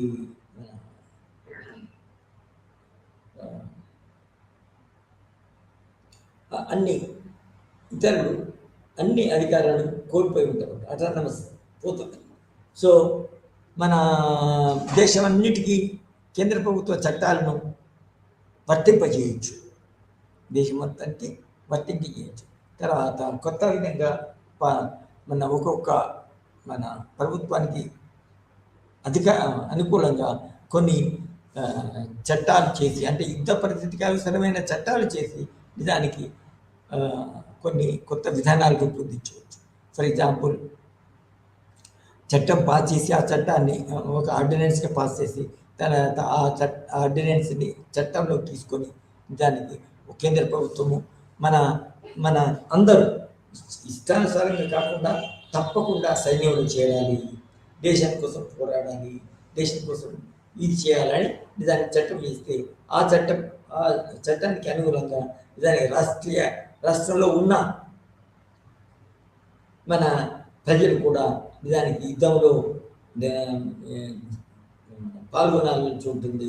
తర్వాత రిక్రూట్ చేయబడిన తర్వాత ఆ డిఫరెన్స్ మన దేశం యొక్క రక్షణను కాపాడడానికి నిజానికి అవకాశం ఉండవచ్చు. సో ఇంకా అనేకమైన విషయాలు ఈ ఆర్థిక పరిస్థితిలో, ఇంకా అది మొదటిది. రెండవది ఏంటంటే రాష్ట్రాల్లో కల్లోలాలు ఏర్పడినప్పుడు, పాల్పడిన సరిగా లేనప్పుడు, కానీ రాష్ట్ర ప్రభుత్వం సరిగా అయిన ప్రభుత్వాన్ని సరైన పాలనను ప్రజలకి చేకూర్చలేనప్పుడు దానికి ఆ రాష్ట్రంలో దానికి అల్లోకల్లోలం లేకపోతే జగడాలు, తర్వాత దుస్సంఘటన జరగడం జరిగింది. అటువంటిప్పుడు నిజానికి అప్పుడున్న ప్రాంతము పార్టీ ప్రభుత్వం దగ్గర పూర్తి వివరాల తర్వాత చెప్పాను, కానీ అప్పుడున్న పార్టీ ప్రభుత్వం కూడా జోక్యం తీసుకోవడానికి లేదు. ఇవి నిజానికి మన మన కేంద్రము మనకు ఆస్థాయ పరిస్థితుల్లో దేశాన్నంతా తమ గుప్పిట్లో తీసుకోవడానికి అవకాశం ఉంది. అయితే ఏంటి, దేశ దండయాత్ర ఒకటి, తర్వాత రాష్ట్రాల్లో అల్లకల్లోలాలు జరిగినప్పుడు అప్పుడు కూడా నిజానికి ఆ రాష్ట్రంలోనే అత్యవసర పరిస్థితి, ఆ రాష్ట్రం దాన్ని ఏమంటే గవర్నర్స్ రూల్ అంటే మన కొత్త దేశం కింద ఒక వేరే ప్రభుత్వము, వేరే రకమైన ప్రభుత్వం కింద పరిపాలించబడి ఉంటారు. సో యుద్ధాధికారులు ఏ విధంగా ఉన్నాయి, ఏ విధంగా వచ్చే ఆదాయాన్ని ఏ విధంగా ఉపయోగించుకోవాలా. అయితే ఈ సేలియంట్ ఫీచర్స్ కానీ అంటమే, యూనిటరీ ఫీచర్స్ అంటమే. ఆ యూనిటరీ ఫీచర్స్ ఇంకొకటి చాలా ముఖ్యమైనది. ఆ యూనిటరీ ఫీచర్స్ ఏంటంటే మన దేశంలో ఉన్న ప్రజలు నిజానికి ఒక అంశంలో స్టేట్లోని ప్రజలు దాన్ని కోఆపరేట్ చేయాలా అని రాష్ట్రంలో దాని ప్రకారంగా కేంద్ర ప్రభుత్వానికి రాష్ట్ర ప్రభుత్వంలో ఉన్న ప్రజలు తర్వాత పౌరులు అనుగుణంగా, ఉదాహరణకి కొన్ని సందర్భాల్లో మొత్తం మన సైన్యంలో ఉన్న సైన్యాధికారులు చనిపోయి కొత్తగా సైన్యం లేదని, ఆ లేని దానికి చేయడానికి దానికి కేంద్ర ప్రభుత్వం చట్టాలు చేయించినట్టు. సో ఇది అడ్మినిస్ట్రేటివ్ పర్పస్.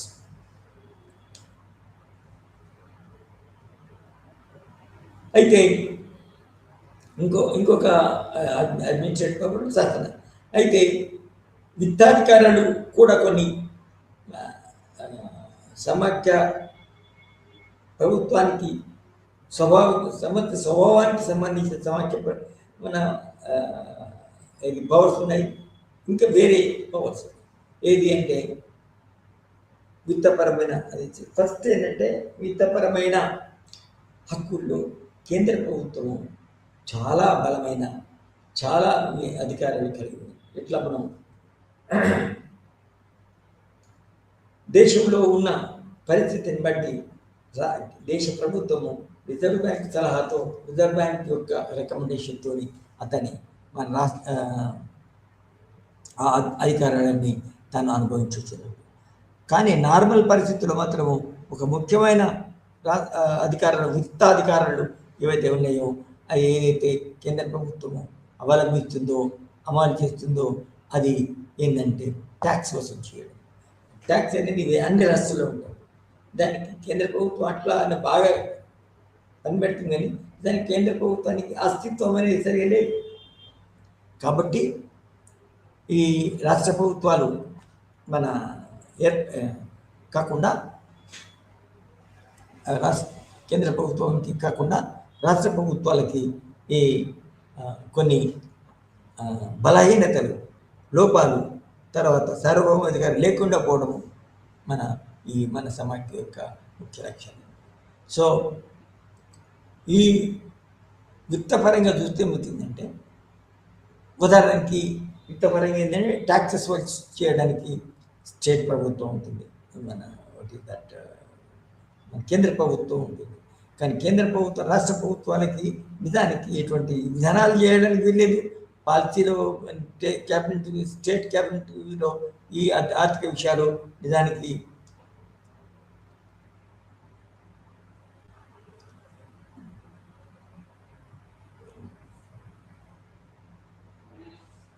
ఓకే.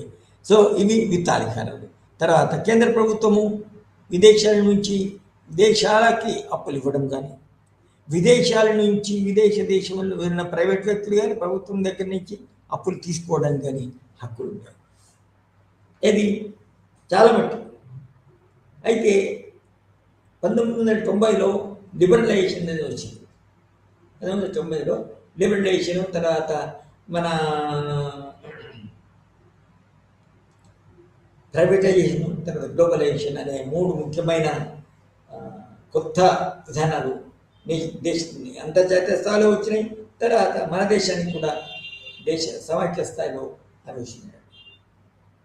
ఈ టైంలో విత్తాధికారాలు ఎట్లా ఉండాలంటే, కేంద్ర ప్రభుత్వానికి అనుమతితోని కేంద్ర ప్రభుత్వం కన్సర్న్ మన నిజానికి రాష్ట్ర ప్రభుత్వంలో ఉన్న మినిస్టర్స్, ప్రైమ్ మినిస్టర్, తర్వాత వీళ్ళందరూ నిజానికి పర్మిషన్ తీసుకొని విదేశాంగ విధానంలో భాగంగా ఏరే ప్రభుత్వాల యొక్క సహాయం కోరడం, ఆర్థిక సహాయం కోరవచ్చు. తర్వాత ఇంకొక పరంగా మన ఒక వస్తు పరంగా, తర్వాత సర్వీస్ పరంగా కూడా సహాయం చేయొచ్చు. సో ఈ విధంగా మన భారతదేశం విత్తపరంగా. తర్వాత ఇదివరకు ఇన్కమ్ ట్యాక్స్ అనేది ఉండేది. విత్తాధికారులు అంటే ఏమంటుందంటే, మన ఇన్కమ్ ట్యాక్స్ ఎవరైతే ఒక వ్యక్తి ఇన్కమ్ ట్యాక్స్ కడతాడో ఆ వ్యక్తి నిజానికి ఆ వ్యక్తులందరూ తమ కింద ఉన్నట్టే కదా. తర్వాత ఒక వ్యక్తి కలిగించిన పే చేసిన ఇన్కమ్ ఏదైతే ఉందో ఆ ఇన్కమ్ ఎంత వస్తుంది, ఎట్లా వస్తుంది, మంచిదా చెడ్డదా అని తర్వాత. కానీ ఈ విత్తాధికారం ఏదైతే ఉందో ఆ విత్తాధికారము కేంద్ర ప్రభుత్వం కలిగి ఉంది. For example, our income tax department is under the finance department of Andhra Pradesh, Telangana. అంటే ఇది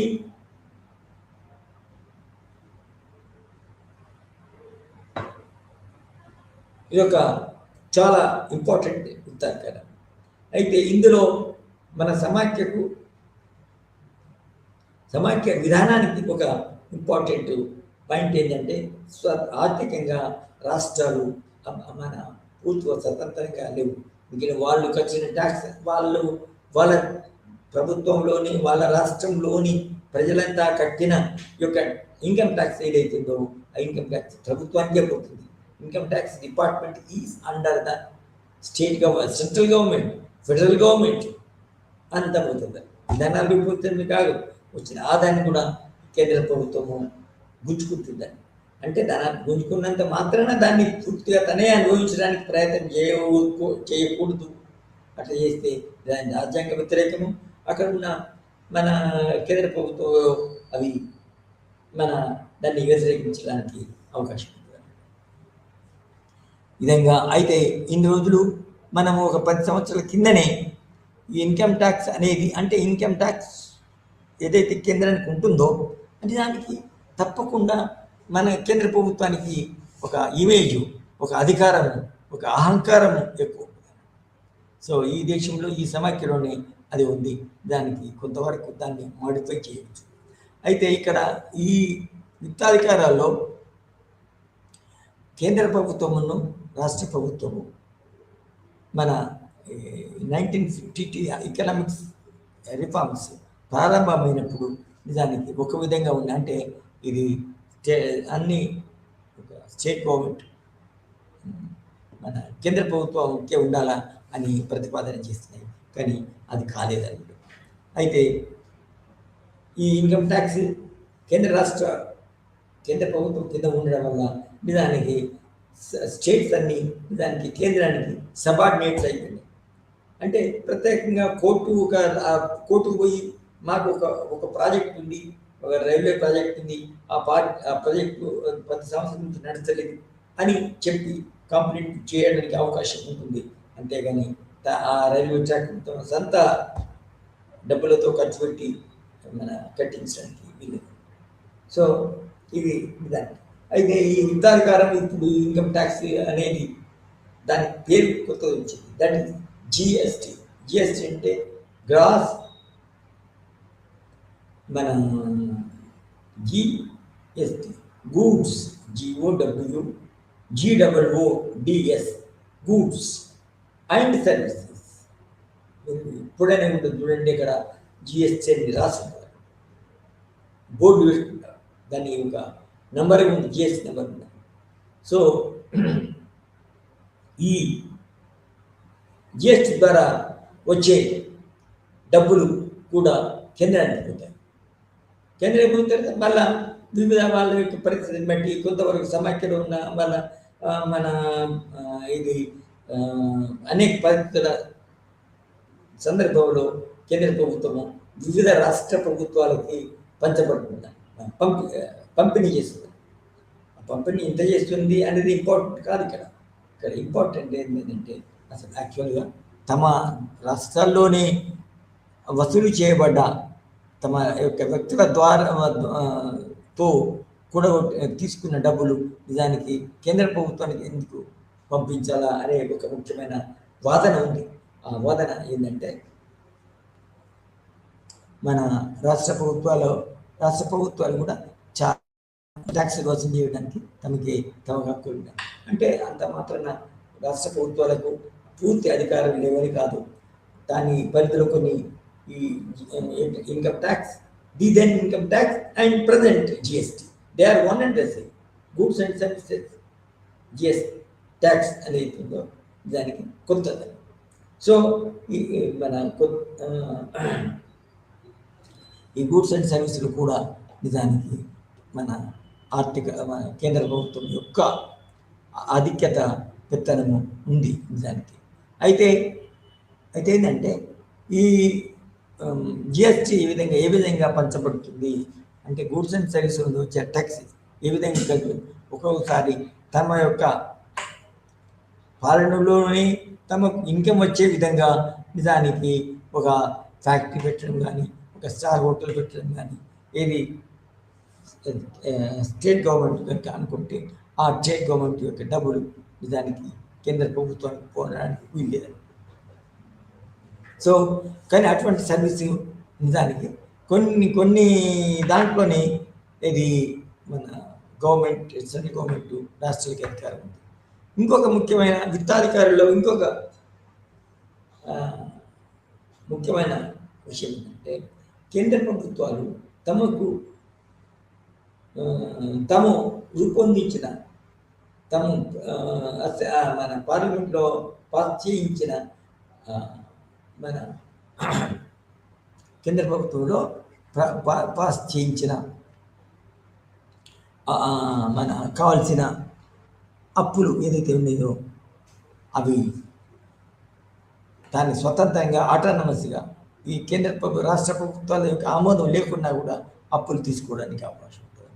అదేవిధంగా రాష్ట్ర ప్రభుత్వాలకు వాళ్ళ యొక్క ఖర్చులకి, వాళ్ళ యొక్క స్కీములను ఇంప్లిమెంట్ చేయడానికి, కొత్త స్కీములు అమలు చేయడానికి దానికి వాటికి కూడా ఆర్థిక అధికారులు ఉండాలి.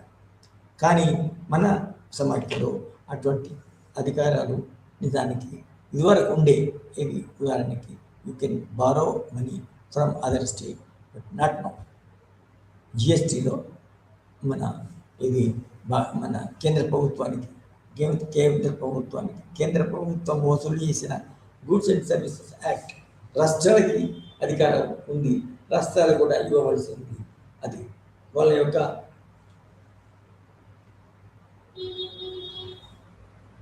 సో ఇవి అయితే 1990 వరకు మాత్రమే ఈ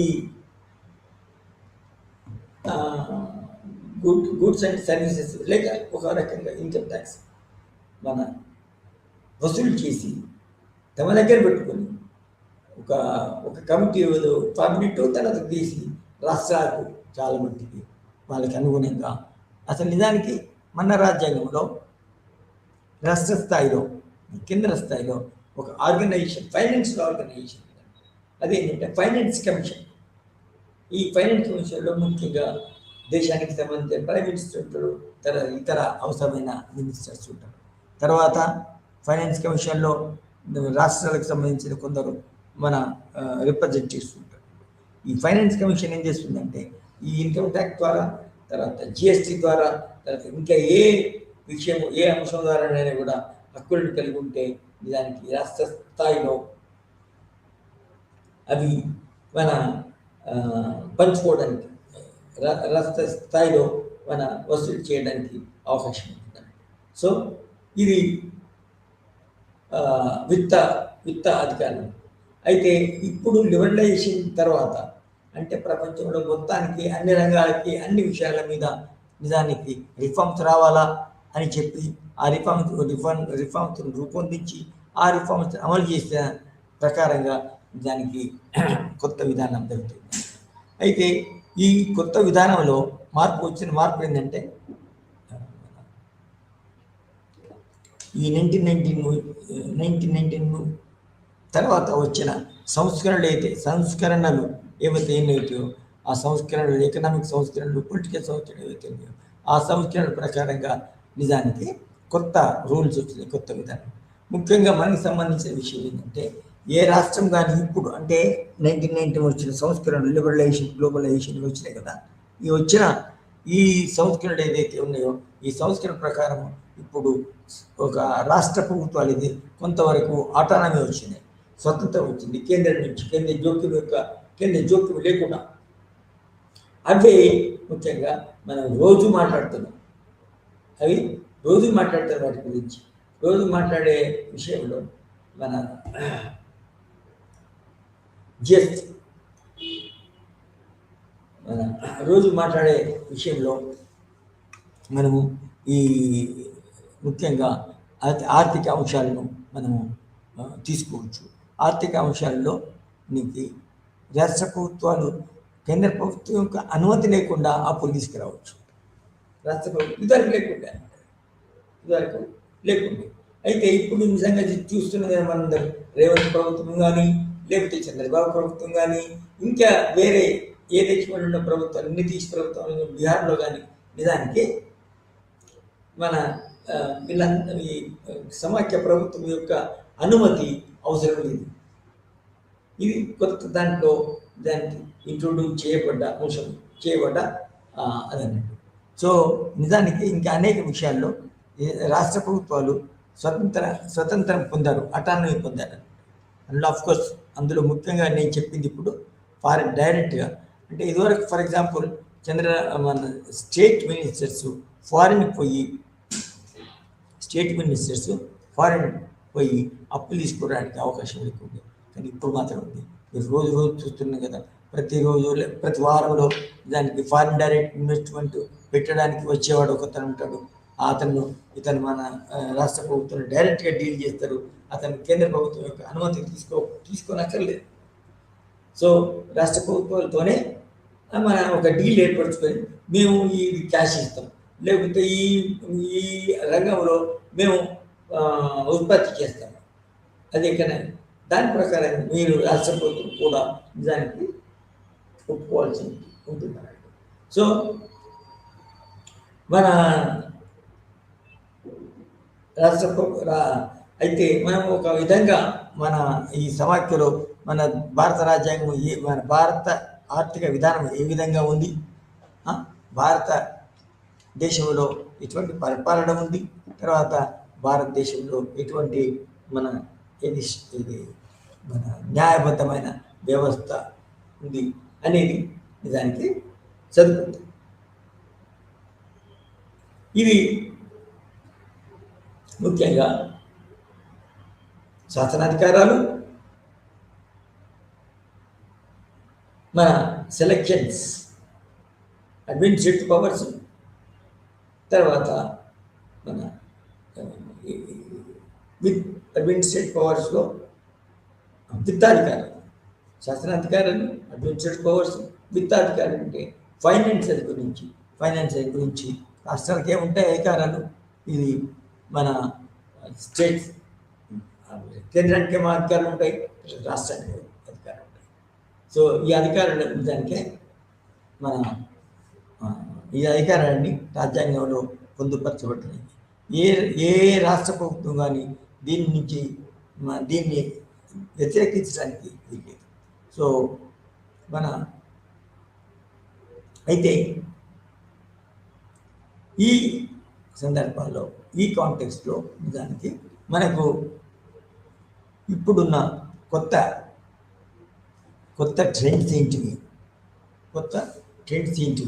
ఈ రాష్ట్రాలు ఏ విధంగా మన సంతోషంగా ఉన్నాయా, లేక చాలా ఇబ్బందుల్లో కూరుకొని చీఫ్ మినిస్టర్ తర్వాత ఇతరులు వీళ్ళందరూ నిజంగా చాలా ఇబ్బందికి గురవుతున్నారా అనేది కూడా తెలుస్తుంది. సో ఈ విధంగా మనము ఈరోజు మన కొత్త కోర్సును స్టార్ట్ చేస్తున్నాము. ఆ కోర్సులోని ముఖ్య అంశాలు ఏంటో తెలపడానికి నిజంగా ఒక చర్చ జరుపుకున్నాం. ముఖ్యంగా భారతదేశంలో రాష్ట్ర ప్రభుత్వాలు, ప్రాంతీయ ప్రభుత్వాలు ఏ విధంగా పాలన కొనసాగిస్తాయి, వాటికి నిజంగా ఇంతవరకు స్వతంత్రమైన అధికారాలు ఉన్నాయి, ఎంతవరకు అడ్మినిస్ట్రేటివ్ పవర్స్ ఉన్నాయని పూర్తిగా తెలుసుకున్నారు. సో ఇంతటితో ఈ మన లెక్చర్ ముగిస్తుంది.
প্ৰতিম খুচৰে।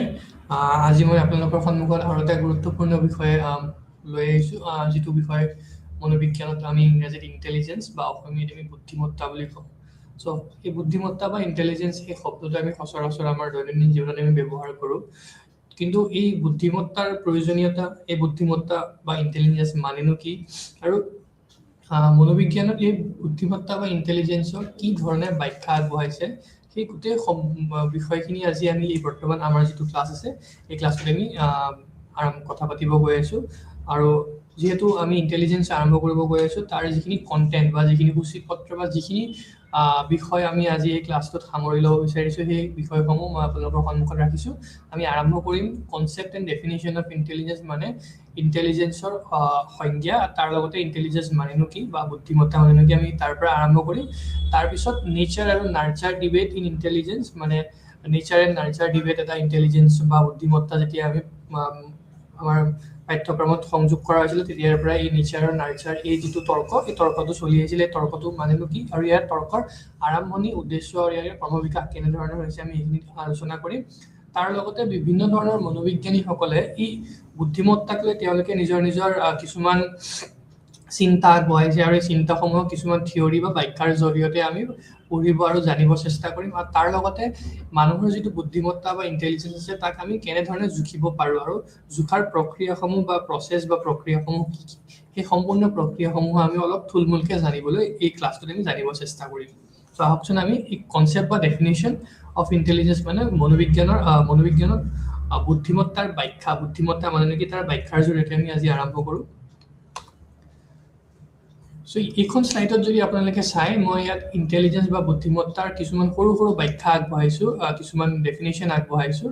চ' প্ৰথম আপুনি যদি ছেকেণ্ড পইণ্টটো চাই, it is the ability to acquire new skills and use the existing knowledge to complete the task for a deal with a situation. অৰ্থাৎ আমি যেতিয়া বুদ্ধিমত্তাৰ কথা পাতোঁ, তো আমি যদি ডেফিনেশ্যন বা বুদ্ধিমত্তা মানেনো কি তাৰ যদি ব্যাখ্যা আগবঢ়াব চেষ্টা কৰোঁ, চ' আমি ব্যাখ্যাটো এনেধৰণে আগবঢ়াব পাৰোঁ কি it is the ability to acquire new skill, নতুন কৌশল আয়ত্ত কৰাৰ যিটো প্ৰণালী বা আমাৰ capacity, and use of existing knowledge, বা বৰ্তমান পৰিস্থিতিত আমাৰ যিখিনি আমাৰ সম্যক জ্ঞান আছে সেই জ্ঞান, আৰু নতুন কৌশল আহৰণ, আৰু বৰ্তমান আমাৰ যিখিনি জ্ঞান আছে সেই to complete a task or deal with a situation, মানে কোনো এটা পৰিস্থিতিৰ লগত সন্মুখী হ'বলৈ বা মোকাবিলা কৰিবলৈ কাৰণে যি নতুন কৌশল আহৰণ কৰাৰ প্ৰণালী, আৰু তাৰ লগতে বৰ্তমান আমাৰ যিখিনি জ্ঞান আছে সেই জ্ঞানখিনি সুচাৰুৰূপে ব্যৱহাৰ কৰি পেলাই প্ৰত্যেকটো চিটুৱেশ্যন বা পৰিস্থিতিৰ লগত আমি নিজকে খাপ খুৱাই চলিব পৰা যিটো আমাৰ কেপাচিটি বা প্ৰক্ৰিয়া আছে, ইয়াকে ইণ্টেলিজেঞ্চ বা বুদ্ধিমত্তা বুলি কোৱা হয়। So' it includes the capacity to understand novel ষ্টিমুলি।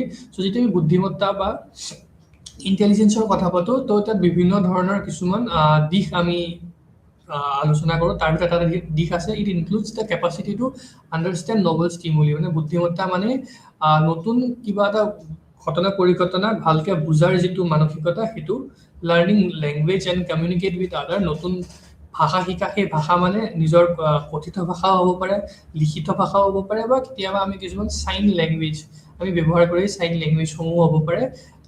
কিহৰ কাৰণে? টু কমিউনিকেট উইথ আদাৰ্ছ, অন্য ব্যক্তিৰ লগত বা সমাজৰ লগত সম্পৰ্ক স্থাপনৰ বাবে।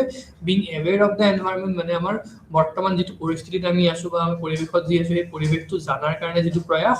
And have the ability to reason, plan and solve problems creatively, মানে ক্ৰিয়েটিভ ৱেত আমি নিজৰ বৰ্তমান আমাৰ দৈনন্দিন জীৱনত যিখিনি সমস্যাৰ আমি সন্মুখীন হওঁ, বা আমি কিবা এটা কাম কৰিব যোৱাৰ আগত যিখিনি আমি প্লেনিং কৰোঁ, আৰু সেই সমস্যাৰ সমাধান, এই গোটেই সম্পূৰ্ণ বস্তুখিনি বুদ্ধিমত্তা বা ইণ্টেলিজেঞ্চে সামৰি লয়। মানে ইণ্টেলিজেঞ্চ মানে আমি সহজ ভাষাত যদি আমি কওঁ, কেৱল পৰীক্ষা এটাত ভালদৰে পঢ়ি পেলাই তাত ভাল নম্বৰ অৰ্জন কৰে এই বুদ্ধিমত্তা নহয়। বুদ্ধিমত্তা মানে হৈছে নিজৰ পৰিৱেশক ভালকৈ বুজি পোৱা, নতুন জ্ঞান, নতুন ভাষা শিকা, তাৰ লগতে সেই ভাষাৰ জৰিয়তে বা নতুন আৰু আমাৰ পৰিৱেশটো ভালকৈ বুজি পায়, অন্য ব্যক্তিৰ লগত সম্পৰ্ক স্থাপন কৰা, আৰু তাৰ লগতে দৈনন্দিন জীৱনত যিখিনি আমি অসুবিধা বা প্ৰব্লেম বা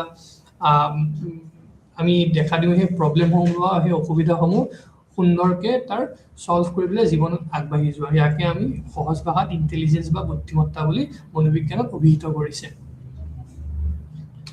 তাৰপিছত যদি আমি চাওঁ এটা ডিবেট বা এটা তৰ্ক প্ৰায় আমাৰ মনোবিজ্ঞানত আমি দেখা যায় কি নেচাৰ ভাৰ্চেছ নাৰ্চাৰ মানে নেচাৰ মানে হৈছে প্ৰকৃতি আৰু নাৰ্চাৰ মানে হৈছে যিটো আমি তুলি তুলি ডাঙৰ সৰু ল'ৰা বা সৰু এটা শিশু ডাঙৰ কৰোঁতে যিখিনি আমাৰ যিটো আমাৰ প্ৰক্ৰিয়া হয় চ' বিভিন্ন মনোবিজ্ঞানীসকলে তেওঁলোকৰ মাজত কিছুমান মতানৈক্য আছে কি বহুতে কয় কি যিটো আমাৰ ইণ্টেলিজেন্স বুদ্ধিমত্তা আছে এইটো এনভাইৰনমেণ্টেল হয় মানে পৰিৱেশৰ লগত খাপ খাবলৈ চলাৰ সময়ত যিখিনি আমি জ্ঞান আহৰণ কৰোঁ তাৰ জৰিয়তে মানুহৰ ব্যক্তিত্ব বিকাশ বা বুদ্ধিমত্তাৰ বিকাশ হয় আৰু কিছু মনোবিজ্ঞানীসকলে তেওঁ কৈছে যে এইটো কেৱল পৰিৱেশৰ কাৰণেই নহয় আমি আমাৰ যিটো আমাৰ জিন থাকে বা আমাৰ যিটো ক্ৰমবিকাশ থাকে সেই ক্ৰমবিকাশৰ কাৰণে আমাৰ বুদ্ধিমত্তাৰ বিকাশ সেইদৰে হয় চ' দুটা বেলেগ ধৰণৰ দিশ আছে দুটা বেলেগ ধৰণৰ পাৰ্সপেক্টিভ আছে আৰু এই যিটো দুটা বেলেগ ধৰণৰ পাৰ্সপেক্টিভ ইয়াক আমি সাইকোলজি বা মনোবিজ্ঞান ভাগ নেচাৰ ভাৰ্চেছ নাৰ্চাৰ ডিবেট বুলি কওঁ চ' যদি নেচাৰ মানে ইয়াৰ অসমীয়া হৈছে প্ৰকৃতি নেচাৰ মানে it refers to the genetic factor that we have inherited parents such as height, skin and color. Or nurture when we refer to the environmental factor that can impact us like rearing process, family, socio-economic conditions, social support, cultural factors and anything that does not come from within the person. Nature মানে হৈছে inherited মানে আমি জন্মগতভাৱে ক্ৰমবিকাশৰ জৰিয়তে বা জিনৰ জৰিয়তে যিখিনি behaviour বা ব্যৱহাৰ বা আমাৰ কেৰেক্টাৰিষ্টিক্স বা সেইখিনি আমি আমাৰ পিতৃ মাতৃৰ পৰা আমাৰ এজন সন্তানলৈ আহে আৰু ইয়াকে নেচাৰ বুলি কৈছে আৰু যাৰ জৰিয়তে বুদ্ধিমত্তাৰ বিকাশ হৈছে আৰু নাৰ্চাৰ মানে হৈছে কেৱল সেয়াই নহয় আমাৰ যিটো সামাজিক পৰিৱেশ আছে বা আমাৰ যিটো কালচাৰ বা আমাৰ সংস্কৃতি আছে সেই সংস্কৃতি বা সেই সমাজেও আমাৰ বুদ্ধিমত্তা বিকাশত অৰিহণা যোগায় ইয়াক নাৰ্চাৰ বুলি কোৱা হয় আৰু সেই নেচাৰ আমি এনভাইৰনমেণ্টেল ফেক্টৰ বুলিও কওঁ আৰু নাৰ্চাৰটোক আমি হেৰিডিটেৰী ফেক্টৰ বা ক্ৰমবিকাশ বুলিও কওঁ আৰু এনভাইৰনমেণ্টেল মানে হৈছে পাৰিৱেশিক যিবোৰ ফেক্টৰ্ছ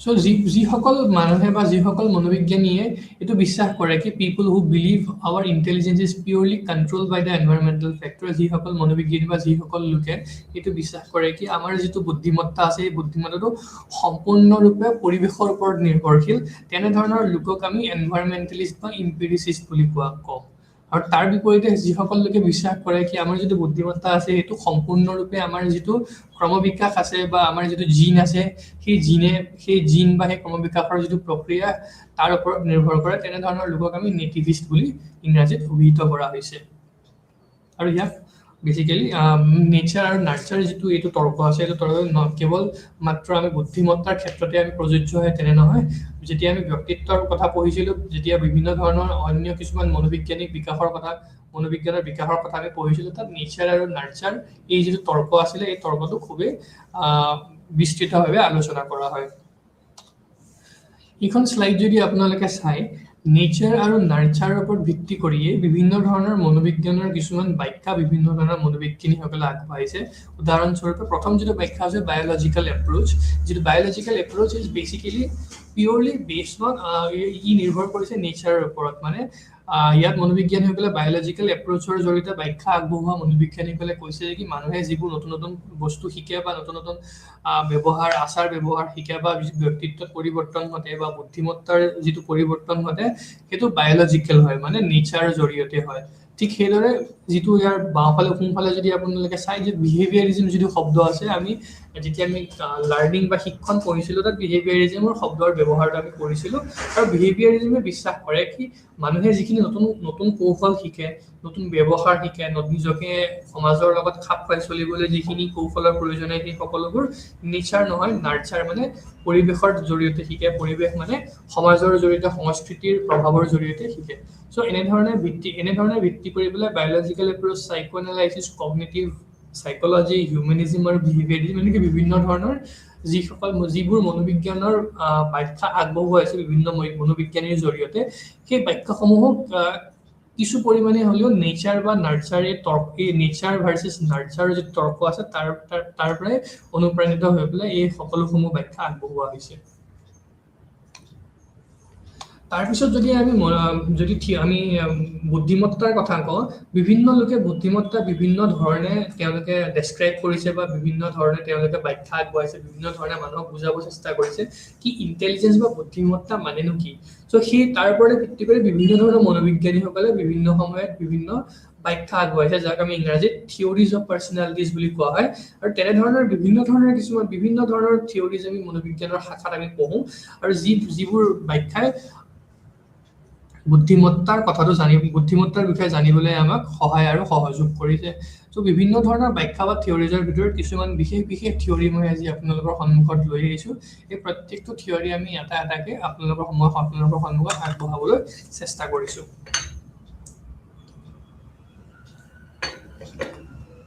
চ' যিটো প্ৰথম থিয়ৰি সেইটো আগবঢ়াইছিলে চাৰ্লছ পিয়েৰমেন বুলি কোৱা এজন ব্যক্তিয়ে।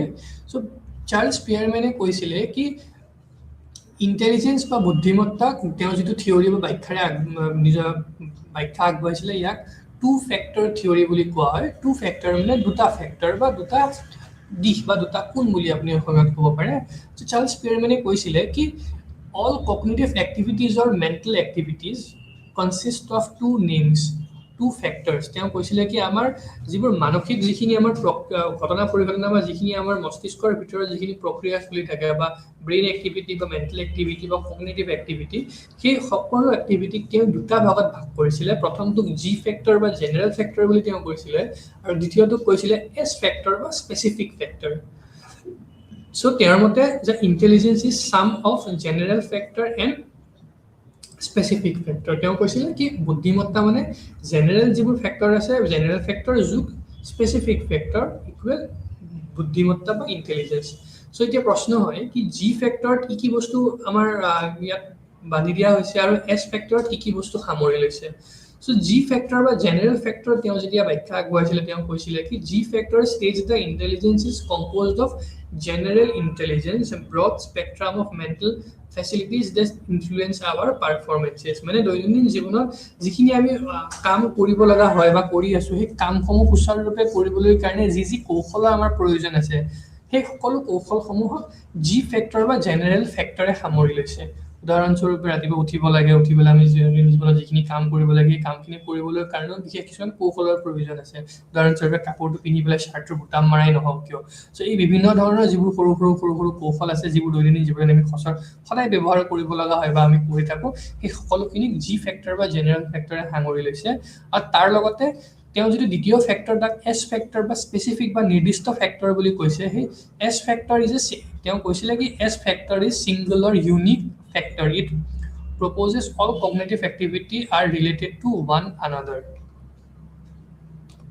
চ' মানে কিছুমান স্পেচিফিক ফেক্টৰ আছে, মানে প্ৰত্যেকজন ব্যক্তিয়ে ভালকৈ গান গাব নোৱাৰিব পাৰে, কিন্তু কিছুমান ব্যক্তিয়ে গান গাব পাৰে, কিছুমান ব্যক্তিয়ে গান গাব পাৰে, কিছুমান ব্যক্তিয়ে নাচিব পাৰে। এই যিটো ব্যক্তিৰ যিখিনি বিশেষ বৈশিষ্ট্য আছে, সেই বৈশিষ্ট্যসমূহক তেওঁ এছ ফেক্টৰ বা স্পেচিফিক ফেক্টৰ বুলি কৈছিলে। আৰু তেওঁ কৈছিলে বুদ্ধিমত্তা মানে এই জি ফেক্টৰ আৰু এছ ফেক্টৰক যোগ কৰি পেলাইহে মানুহৰ এজনৰ ইণ্টেলিজেন্স বা বুদ্ধিমত্তাটোক আমি চিনাক্ত কৰিব পাৰোঁ। চ' এইটো হৈছিলে স্পিয়াৰমেনছ থিয়ৰি অফ ইণ্টেলিজেন্স বা স্পিয়াৰমেনে আগবঢ়োৱা বুদ্ধিমত্তাৰ ব্যাখ্যা। তাৰপিছত অন্য এজন ব্যক্তি আছিলে, তেওঁৰ নাম হৈছিলে থাৰ্ষ্টন। তো থাৰ্ষ্টনে যিটো ব্যাখ্যা বুদ্ধিমত্তাৰ বিষয়ে আগবঢ়াইছিলে তাক আমি থাৰ্ষ্টনছ থিয়ৰি অফ ইণ্টেলিজেন্স বুলি ইংৰাজীত আমি আলোচনা কৰোঁ বা আমি অভিহিত কৰিছোঁ। চ' আপোনালোকে যদি ইয়াত এই পইণ্টটো চাই, থাৰ্ষ্টন emphasizes the intelligence involved 7 clusters or primary mental abilities. He suggested that the difference that we observe in the performance of intellectual tasks could be attributed to different independent abilities. যি ধৰণে স্পিয়াৰমেনে আমাৰ যিটো ব্যক্তিত্বক দুটা ভাগত ভাগ কৰিছিলে, এটা হৈছে স্পেচিফিক ফেক্টৰ আৰু এটা জেনেৰেল ফেক্টৰ, ঠিক সেইদৰে থাৰ্ষ্টনে কৈছিলে কি মানুহৰ ব্যক্তিত্ব মানুহৰ বুদ্ধিমত্তা জানিব হ'লে সেই বুদ্ধিমত্তাটো তেওঁ 7টা বিভিন্ন ভাগত ভাগ কৰিছিলে, যাক আমি ইংৰাজীত প্ৰাইমেৰী মেণ্টেল এবিলিটিজ বুলি কৈছোঁ। আৰু প্ৰত্যেকজন ব্যক্তিৰ এই 7টা নাথাকিব পাৰে, কাৰোবাৰ 7টাৰ ভিতৰত কোনোবা এটা চবতকৈ বেছি থাকিব পাৰে আৰু কোনোবা এটা চবতকৈ কম থাকিব পাৰে। কোনো ব্যক্তিৰ যিকোনো দুটা ফেক্টৰ বেছি ভাল হ'ব পাৰে বা বেছি ইনফ্লুৱেঞ্চিয়েল হ'ব পাৰে, বাকীকেইটা নহ'ব পাৰে। তো তেওঁ কৈছিলে কি আমাৰ যিটো বুদ্ধিমত্তা আছে তাক 7টা ভাগত ভাগ কৰিছে, যাক আমি ইংৰাজীত clusters of primary mental abilities কয়। আৰু তেওঁ কৈছিলে কি the difference that we observe in the performance of intellectual task could be attributed to different independent abilities. আৰু তেওঁ কৈছিলে কি যিহেতু আমি ব্যক্তি বিশেষে বিভিন্ন ধৰণৰ, আৰু এই 7টা বুদ্ধিমত্তাৰ ওপৰতে ভিত্তি কৰি পেলাই আমি এজন ব্যক্তিক চিনাক্ত কৰিব পাৰোঁ কি কোনজন ব্যক্তি কেনেধৰণৰ বুদ্ধিমত্তাৰ অধিকাৰী হয়।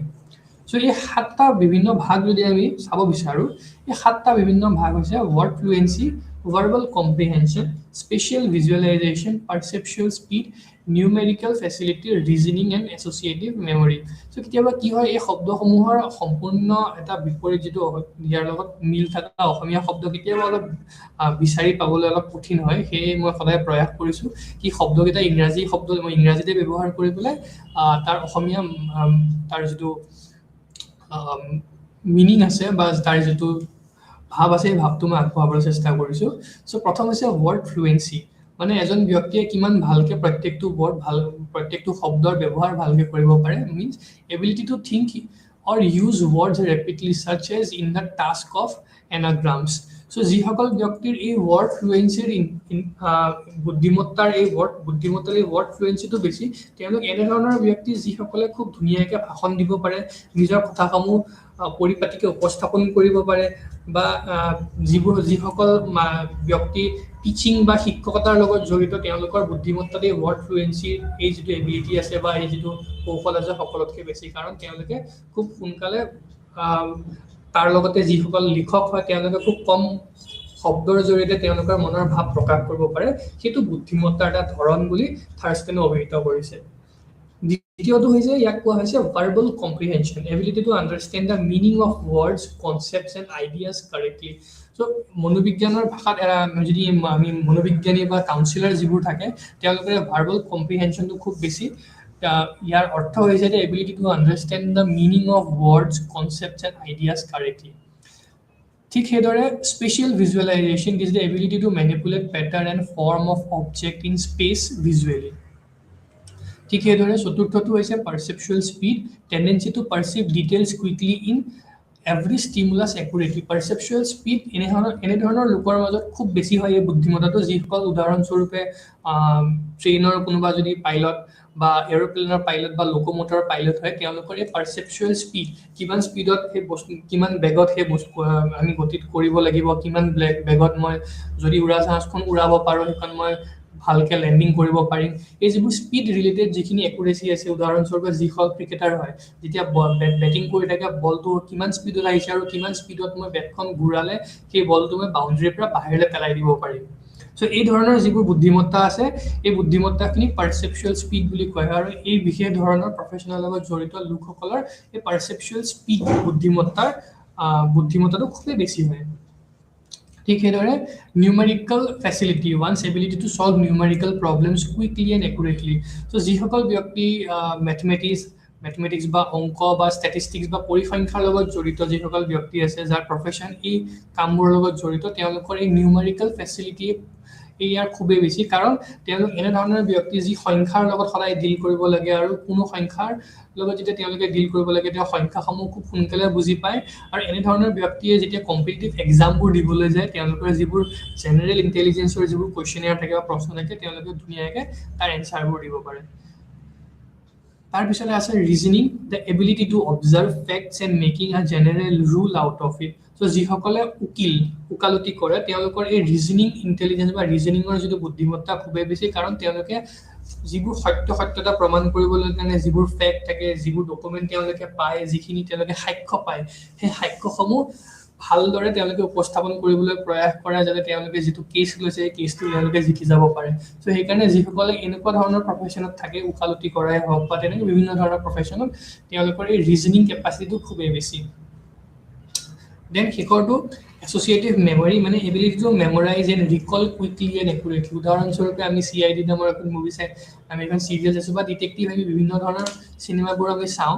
তো যিসকলে পুলিচ লাইনত থাকে বা ডিটেক্টিভ বা CID বা এনেধৰণৰ যিসকলে তেওঁলোকৰ প্ৰফেশ্যন আছে তেওঁলোকৰ এছ'চিয়েটিভ মেমৰি বুদ্ধিমত্তাৰ এছ'চিয়েটিভ মেমৰি কেপাচিটিটো খুবেই বেছি। তেওঁলোকে সেইকাৰণে খুব সোনকালে তথ্যসমূহ মনত পেলাব পাৰে, তথ্যসমূহ মনত পেলাই তাৰ সঠিক ব্যৱহাৰো কৰিব পাৰে। সো সেইদৰে থাৰ্ষ্টনে ব্যক্তিত বুদ্ধিমত্তাক এই বিভিন্ন 7টা ভাগত বিভক্ত কৰিছে। কোনো এজন ব্যক্তি ৱৰ্ড ফ্লুৱেঞ্চিটো বেছি হ'ব পাৰে বা এছ'চিয়েটিভ মেমৰিটো কম হ'ব পাৰে, কাৰোবাৰ ৰিজনিং বেছি হ'ব পাৰে আৰু কাৰোবাৰ নিউমেৰিকেল ফেচিলিটিটো কম হ'ব পাৰে। চ' তাৰ ওপৰতে ভিত্তি কৰি তেওঁলোকে যদি নিজৰ প্ৰফেশ্যনসমূহ চিলেক্ট কৰে তেতিয়া তেওঁলোকে খুব আৰামদায়কভাৱে নিজৰ জীৱনত উন্নতিৰ জখলাত আগুৱাই যাব পাৰিব। তাৰপিছত যিদৰে স্পিয়াৰমেনে ইণ্টেলিজেন্সৰ 2টা ভাগত ভাগ কৰিছে, ইয়াক নাম দিছিলে জি ফেক্টৰ আৰু এছ ফেক্টৰ, ঠিক সেইদৰে থাৰ্ষ্টনে বুদ্ধিমত্তাক 7টা ভাগত ভাগ কৰিছে যাক নাম দিছিলে প্ৰাইমেৰী মেণ্টেল এবিলিটিজ। ঠিক সেইদৰে অন্য এজন ব্যক্তি আছে, তেওঁৰ নাম হৈছে ষ্টাৰ্ণবাৰ্গ আৰু তেওঁ যিটো বুদ্ধিমত্তাৰ ব্যাখ্যা আগবঢ়াইছিলে তেওঁ বুদ্ধিমত্তাটোক বিশেষকৈ 3টা ভাগত ভাগ কৰিছিলে। প্ৰথম ভাগটোক কোৱা হৈছিলে কণ্টেক্সচুৱেল ইণ্টেলিজেন্স আৰু প্ৰেক্টিকেল ইণ্টেলিজেন্স, দ্বিতীয়টোক কোৱা হৈছিলে ক্ৰিয়েটিভ ইণ্টেলিজেন্স আৰু এক্সপেৰিমেণ্টিয়েল ইণ্টেলিজেন্স, তৃতীয়টোক কোৱা হৈছিলে এনালাইটিকেল ইণ্টেলিজেন্স আৰু কম্পনেন্সিয়েল ইণ্টেলিজেন্স। চ' কণ্টেক্সচুৱেল ইণ্টেলিজেন্স মানে তেওঁক ব্যাখ্যা আগবঢ়াইছিলে কি it refers to ability to adapt to the environment or situational demands. It involves applying knowledge and information to your real world and thus adapting successfully to the situation. ইয়াৰ কোৱাৰ অৰ্থ এইটোৱেই হৈছে কি যেতিয়া এজন ব্যক্তিয়ে নিজৰ যিটো পৰিৱেশ বা নিজৰ যিটো সমাজ বা নিজৰ যিটো কমফৰ্ট লেভেল এৰি পেলাই, উদাহৰণস্বৰূপে এটা স্কুল এজন ল'ৰা তেওঁ HS পাছ কৰিছে, +2 12 পাছ কৰিবলৈ তেওঁ লগে লগে এখন ইউনিভাৰ্চিটিত গ্ৰেজুৱেশ্যনৰ কাৰণে এডমিশ্যন লৈছে। চ' যেতিয়া তেওঁ গ্ৰেজুৱেশ্যনৰ কাৰণে এডমিশ্যন লৈছে তেওঁ যিটো পৰিস্থিতিৰ পৰা আহিছে 12 পাছ কৰাৰ পিছত আৰু যিটো পৰিস্থিতি তেওঁ সোমাব গৈ আছে, যিটো এখন ইউনিভাৰ্চিটিৰ পৰিস্থিতি, দুইটা আকাশ পাতালৰ মাজত পাৰ্থক্য। চ' এতিয়া সেই ল'ৰাজন বা সেই ব্যক্তিজনৰ কণ্টেক্সচুৱেল ইণ্টেলিজেন্সটো কিমান, যাৰ জৰিয়তে তেওঁ যিটো নতুন পৰিৱেশত তেওঁ সোমাব চেষ্টা কৰিছে সেই পৰিৱেশটো কেনেধৰণৰ, সেই পৰিৱেশটোৰ প্ৰ'জ এণ্ড কনছ মানে ইয়াৰ ধনাত্মক দিশ কি আছে, ঋণাত্মক দিশসমূহ কি আছে, আৰু সেই পৰিৱেশটোত মই যদি খাপ খাই চলিব লাগে মই কি ধৰণৰ ব্যৱহাৰিক চাৰিত্ৰিক পৰিৱৰ্তন মই মোৰ জীৱনত আনিব লাগিব বা মোৰ ব্যৱহাৰত আনিব লাগিব, সেই সকলো বস্তুসমূহ চালি জাৰি চাই নিজকে সেই নতুন পৰিৱেশটোৰ লগতে এডজাষ্ট কৰিবলৈ বা কমফৰ্ট ফিল কৰাবলৈ কাৰণে যিখিনি ব্যৱহাৰত পৰিৱৰ্তন তেওঁলোকে আনে সেই সকলো সেই সম্পূৰ্ণ প্ৰক্ৰিয়াটোক ষ্টাৰ্ণবাৰ্গে কণ্টেক্সচুৱেল ইণ্টেলিজেন্স বুলি কৈছে। বিভিন্ন ধৰণৰ মানুহৰ কেতিয়াবা এনেকুৱা হয় কি নিজৰ এটা যিটো পৰিৱেশত তেওঁ জীয়াই আছিলে ঘপককৈ যেতিয়া নতুন পৰিৱেশৰ তেওঁ গুচি যাব লগা হৈছে, তেওঁ সেই নতুন পৰিৱেশটোত এডজাষ্ট নিজকে কৰিব পৰা যায় আৰু এডজাষ্ট নিজকে কৰিব নোৱাৰাৰ কাৰণে তেওঁ সেই নতুন পৰিৱেশটোত বেছি সময় টিকি থাকিব নোৱাৰে আৰু তেওঁ সেই পৰিৱেশটোৰ পৰা আঁতৰি আহিব লগা হয়। তো যিসকল ব্যক্তিৰ এই কণ্টেক্সচুৱেল ইণ্টেলিজেন্স তেওঁলোকৰ ব্যৱহাৰত খুবেই বেছি বা তেওঁলোকৰ কণ্টেক্সচুৱেল ইণ্টেলিজেন্সৰ কেপাচিটি বা কণ্টেক্সচুৱেল ইণ্টেলিজেন্সৰ পৰিমাণ তেওঁলোকৰ চৰিত্ৰত বা তেওঁলোকৰ ব্যক্তিগত খুবেই বেছি, এনেধৰণৰ ব্যক্তিয়ে কি হয় নতুন নতুন পৰিস্থিতিত নিজকে খাপ খুৱাই ল'ব পাৰে। বিকজ কেতিয়াবা এনেকুৱা ব্যক্তিও কেতিয়াবা আপোনালোকে দেখিব কি এইটো মোৰ কমফৰ্ট লেভেল নহয় বা এইটো মই কাম নোৱাৰিম বুলি কামটো নকৰে। বিভিন্ন ধৰণৰ ব্যক্তি এনেকুৱাও আছে যিসকলে নতুন চেলেঞ্জেছ লৈ পেলাই ভাল পায় আৰু তেওঁলোকে নতুন জেগাত গৈ পেলাই নিজকে সেই হিচাপে খাপ খুৱাই চলিব পাৰে। উদাহৰণস্বৰূপে বিভিন্ন আমাৰ ভাৰতত কিছুমান মাইগ্ৰেণ্ট লেবাৰ বুলি এটা শব্দ আছে, তেওঁলোকে কি হয় এখন নিজৰ ৰাজ্যৰ পৰা আঁতৰি পেলাই ভাৰতৰ বিভিন্ন ধৰণৰ ৰাজ্যত তেওঁলোকে মাইগ্ৰেট বা প্ৰব্ৰজন কৰিবলৈ তেওঁলোকে গুচি যায় আৰু সেই ব্যক্তিসমূহক আপোনালোকে চাব কি আমাৰ অসমতো তেনেকুৱা ধৰণৰ বিভিন্ন ধৰণৰ ব্যক্তি আছে আৰু সেই একেধৰণৰ সেই একেখন ৰাজ্যৰ পৰা অহা কিছুমান ব্যক্তি আপুনি ভাৰতৰ দাক্ষিণাত্যৰ ৰাজ্যসমূহতো আপোনালোকে দেখা পাব। এডাপ্টেশ্যন কেনেকুৱা ধৰণৰ কণ্টেক্সচুৱেল এডাপ্টেশ্যন, তেওঁলোক যেতিয়া নতুন পৰিৱেশলৈ আহে সেই পৰিৱেশৰ ভাষা, সেই পৰিৱেশৰ কালচাৰ, সেই পৰিৱেশৰ সংস্কৃতি, সেই পৰিৱেশৰ সামাজিক ব্যৱস্থাসমূহ তেওঁলোকে জানিব চেষ্টা কৰে যাতে তেওঁলোকে নিজকে তাৰ লগত এডজাষ্ট কৰি পেলাই তেওঁলোকৰ দৈনন্দিন জীৱনৰ কামসমূহ আগুৱাই যাব পাৰে। আৰু ইয়াকে ষ্টাৰ্ণবাৰ্গে কণ্টেক্সচুৱেল ইণ্টেলিজেন্স বুলি বা প্ৰেক্টিকেল ইণ্টেলিজেন্স বুলি অভিহিত কৰিছে। ঠিক সেইদৰে দ্বিতীয় যিটো ফেক্টৰ বা দ্বিতীয় যিটো বুদ্ধিমত্তাৰ প্ৰকাৰ তেওঁ কৈছিলে ইয়াক কোৱা হয় creative intelligence or experimental intelligence. আৰু ইংৰাজীত ইয়াক ব্যাখ্যা এনেধৰণে আগবঢ়াইছে, it is the ability to develop novel ideas or situation. People high on this intelligence are creative. They have the ability to use previous experiences in making new inventions. উদাহৰণস্বৰূপে আমি বিভিন্ন ধৰণৰ চিনেমা যিবোৰ থ্ৰিলিং চিনেমাবোৰ চাইছোঁ, তো তেওঁলোকে ঘপককৈ কোনোবা এখন জংঘলত তেওঁলোক হেৰাই যায়।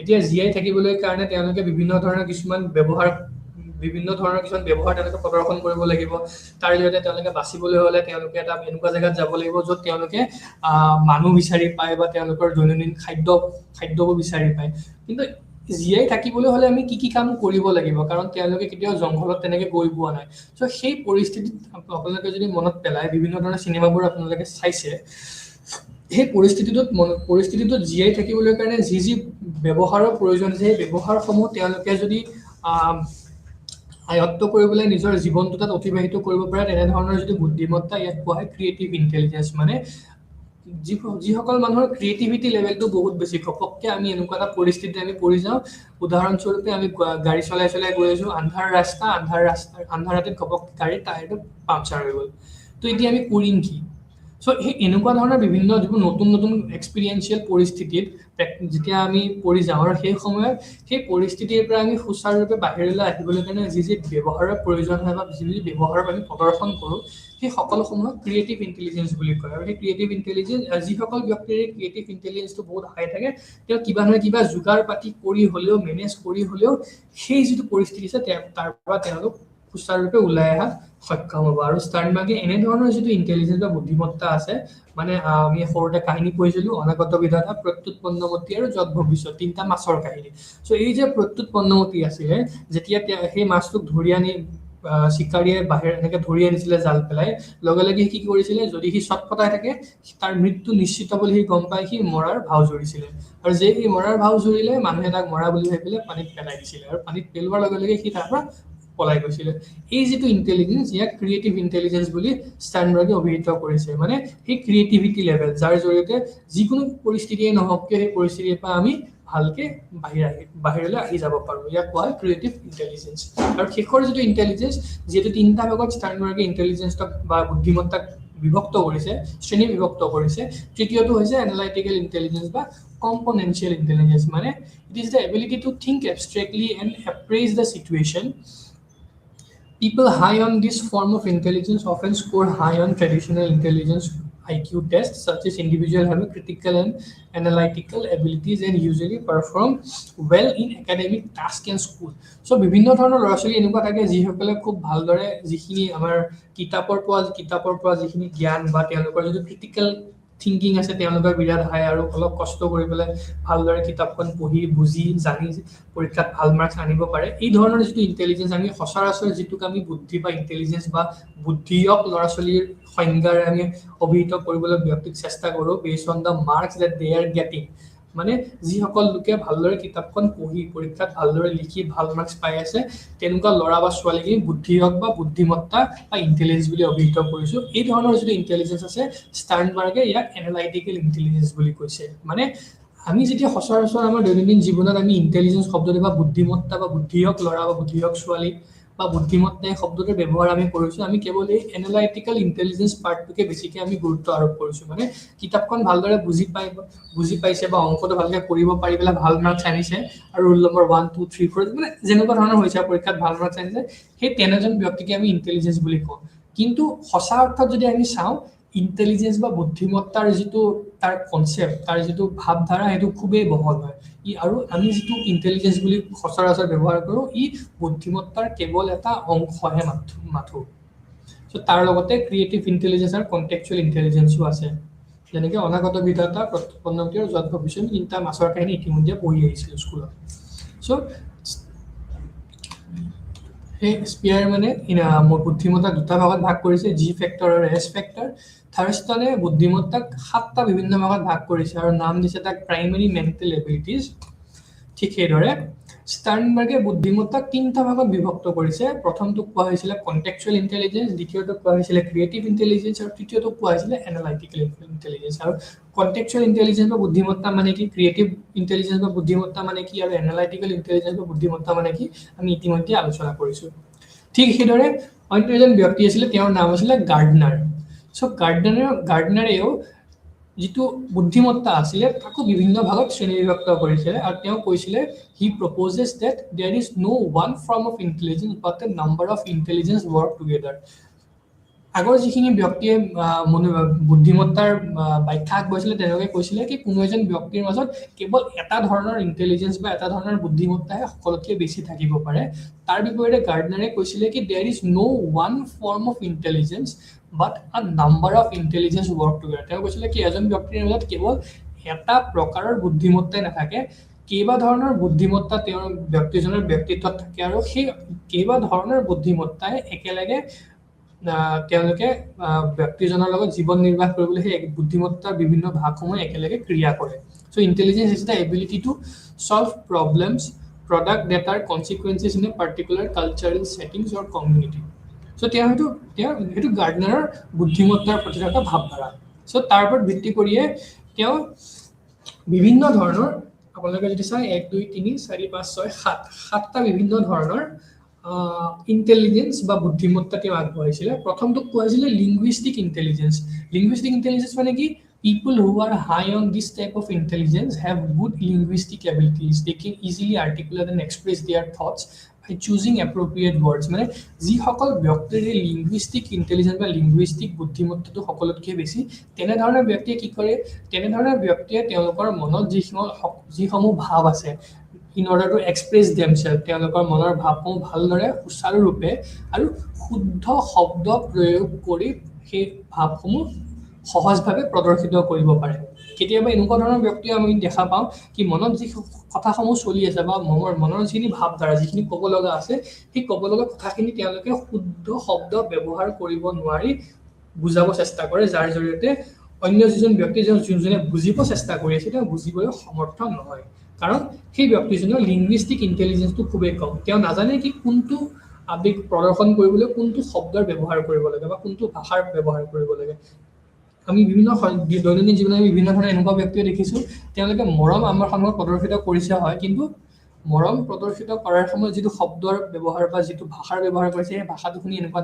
আমাৰ অনুভৱ নহয় কি তেওঁ মৰম প্ৰদৰ্শন কৰিছে এনেকুৱা লাগে আমাক দম দিব চেষ্টা কৰিছে বা গালি পাৰিব চেষ্টা কৰিছে কিন্তু তেওঁলোকে আচলতে আমাক মৰম প্ৰদৰ্শন কৰিবলৈহে চেষ্টা কৰিছিল চ' ইয়াক কোৱা হয় লিংগুইষ্টিক ইন্টেলিজেন্স আৰু যিসকলৰ লিংগুইষ্টিক ইন্টেলিজেন্সটো খুবেই বেছি they can easily articulate or express their thought মানে তেওঁৰ চিন্তা বা ভাৱনাসমূহ শুদ্ধ শব্দৰ জৰিয়তে সহজভাৱে প্ৰদৰ্শন কৰিব পাৰে ঠিক সেইদৰে দ্বিতীয়টো হৈছে ইয়াক কোৱা হয় logical mathematical intelligence it involve having the ability to think critically on abstract problems such as have a scientific aptitude and they are good with numbers and abstract problems so logical or mathematical intelligence high থকা বা বেছি থকা ব্যক্তিসমূহ এনে ধৰণৰ ব্যক্তি যোনে সংখ্যাৰ লগত ডিল কৰি থাকে বা যাৰ সাইন্টিফিক এপ্টিটিউড এটো কিয় হৈছে এটো কেনেকৈ হৈছে কি কৰিলে ভাল হয় কি নকৰিলে ভাল হয় যেটো সাইন্টিফিক বা বৈজ্ঞানিক এপ্টিটিউড থাকে তেওঁলোকৰ সকলোতকৈ বেছি আৰু তেওঁলোকৰ খুব লজিক্যাল চিন্তা আমাৰ লজিক্যাল ফিলছফি বুলি এটা বিষয় আছে সেই লজিক্যাল চিন্তা খুব ভালদৰে তেওঁলোকে কৰিব পাৰে ঠিক সেইদৰে তৃতীয়টো তেওঁ কৈছিলে ইয়াক কোৱা হয় মিউজিক্যাল ইন্টেলিজেন্স মানে people high on this are knowledgeable and sensitive to music they manipulate musical patterns and to create different musics so উদাহৰণস্বৰূপে আমি জুবিন গাৰ্গৰ কথা আমি ইতিমধ্যে জানো আৰু বিভিন্ন ধৰণৰ যিসকলে মিউজিকৰ লগত ৰিলেটেড কাম কৰা বা সংগীতৰ লগত ৰিলেটেড কাম কৰে মিউজিক কম্পোজে হওক মিউজিক প্ৰডাকশ্যনে হওক বা সুৰ দিয়া তাৰপিছত তোমাৰ গান লিখা তাত সুৰ দিয়া শব্দ এই বিভিন্ন ধৰণৰ কামসমূহ সকলো মানুহে কৰিব নোৱাৰে তো সেইকাৰণে চাবচোন যিসকল ব্যক্তিয়ে গানটো গাইছে বিভিন্ন সময়ত আমি এনেকুৱা দেখা পাওঁ সেই ব্যক্তিজনে কিন্তু গানটো লিখা নাই আৰু যিজনে গানটো লিখিছে সেই ব্যক্তিজনে কিন্তু গানটোৰ সুৰ দিয়া নাই কিন্তু কেতিয়াবা আমি এনে ধৰণৰ ব্যক্তিও পাওঁ যোনে গানটো লিখিছেও গানটো সুৰো দিছে আৰু গানটো গাইছেও সো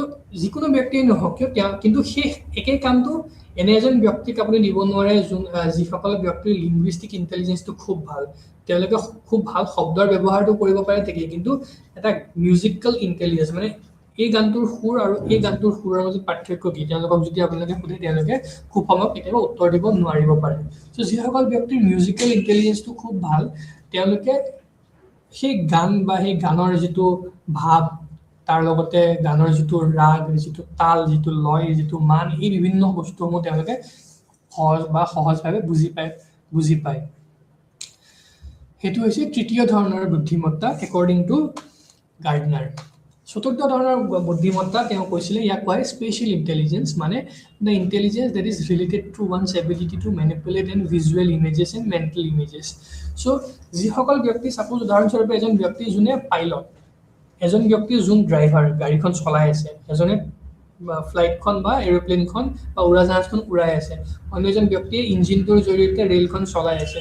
চ' তেওঁলোকে জানিব লাগিব, সেই বেগৰ জ্ঞানটো তেওঁলোকে জানিব লাগিব। বেগ মানে পিছফালে এখন যদি মই গাড়ী অভাৰটেক কৰিব বিচাৰিছোঁ, মোৰ আগত এখন ট্ৰাক আছে, মই কিমান স্পীডত গাড়ীখন লৈ গ'লে সেই মই গাড়ীখন অভাৰটেক কৰিব পাৰিম। সন্মুখৰ এখন গাড়ী আহি আছে, মই ব্ৰেকটো কোনটো সময়ত, যদি মই কোন সময়ত মই ব্ৰেকটো মাৰিলে এক্সিডেণ্টটো যাতে নহয়। মানুহজন ইমান দূৰত, অলপমান দূৰত ৰৈ আছে, 1 কিলোমিটাৰ দূৰত মোৰ পৰা ৰৈ আছে, মই স্পীডটো কিমান কম কৰিলে সেই মানুহজনৰ সন্মুখত গৈ পেলাই মই ৰখি যাব পাৰিম।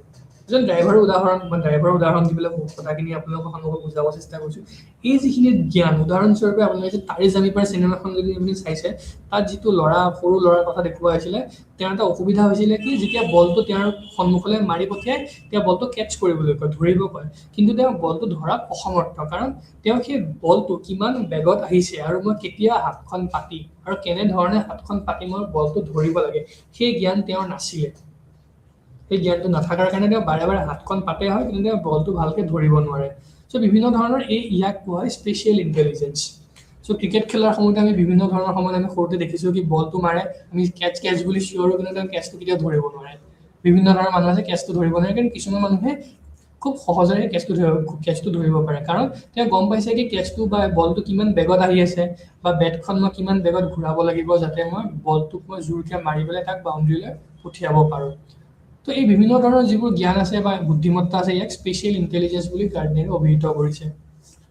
ঠিক সেইদৰে তাৰ পিছৰটো হৈছে বডিলি বা কাইনেস্থেটিক ইণ্টেলিজেঞ্চ, মানে it is the ability to control and train your body or a part of your construction or product and problem solving.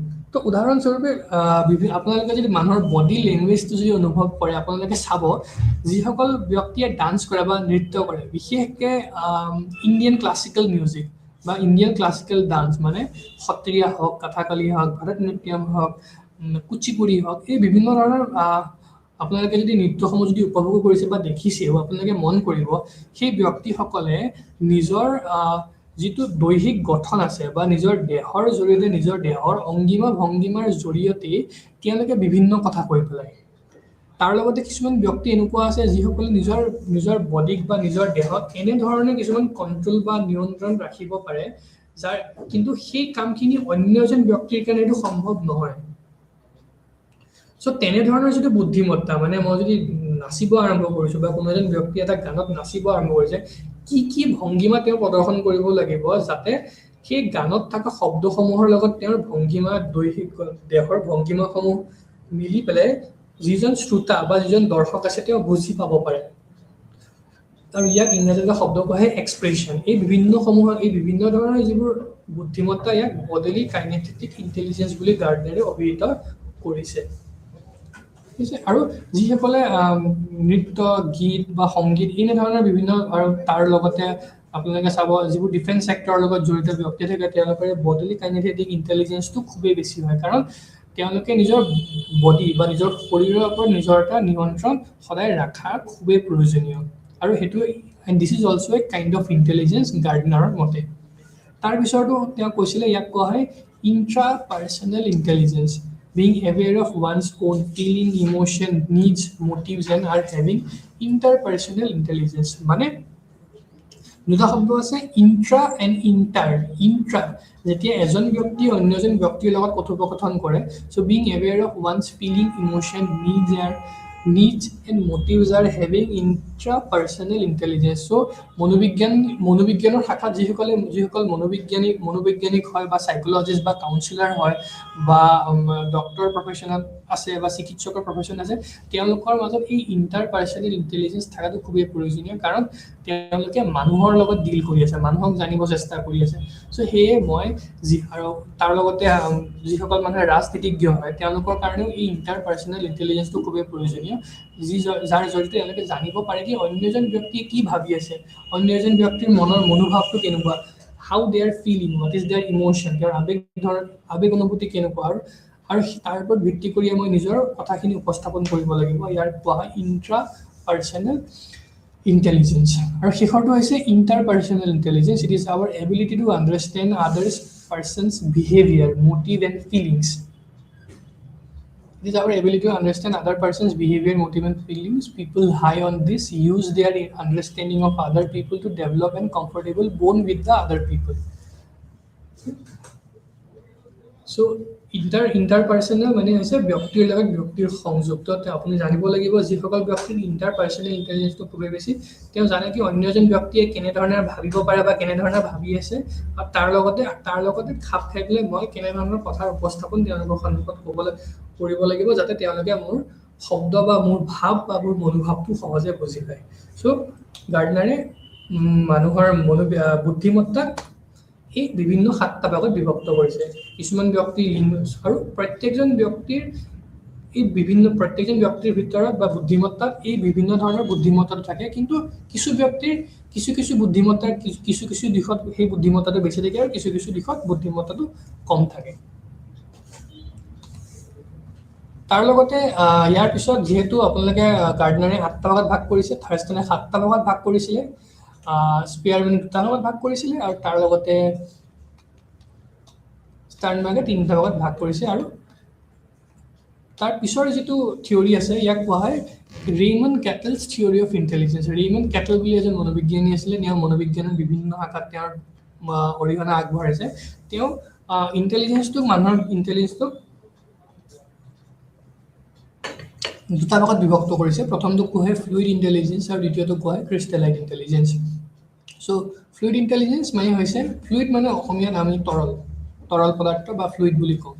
আৰু it is the capacity to reason and solve new problems. There is no influence from any knowledge from past experiences, rather the person innovates new logical methods to resolve it. So' দৈনন্দিন জীৱনত কেতিয়াবা আমি এনেকুৱা ধৰণৰ কিছুমান অসুবিধাৰ সন্মুখীন হওঁ, আৰু সেই অসুবিধাসমূহ বা সেই প্ৰব্লেমসমূহ ছল্ভ কৰিবলৈ কাৰণে বা মীমাংসা কৰিবলৈ কাৰণে আমি বিভিন্ন ধৰণৰ টেকনিক প্ৰদৰ্শন কৰোঁ। উদাহৰণস্বৰূপে এনেকুৱা এটা পৰিস্থিতি আমি সন্মুখীন হৈছোঁ যি পৰিস্থিতিৰ সন্মুখীন আমি কেতিয়াও হোৱা নাই।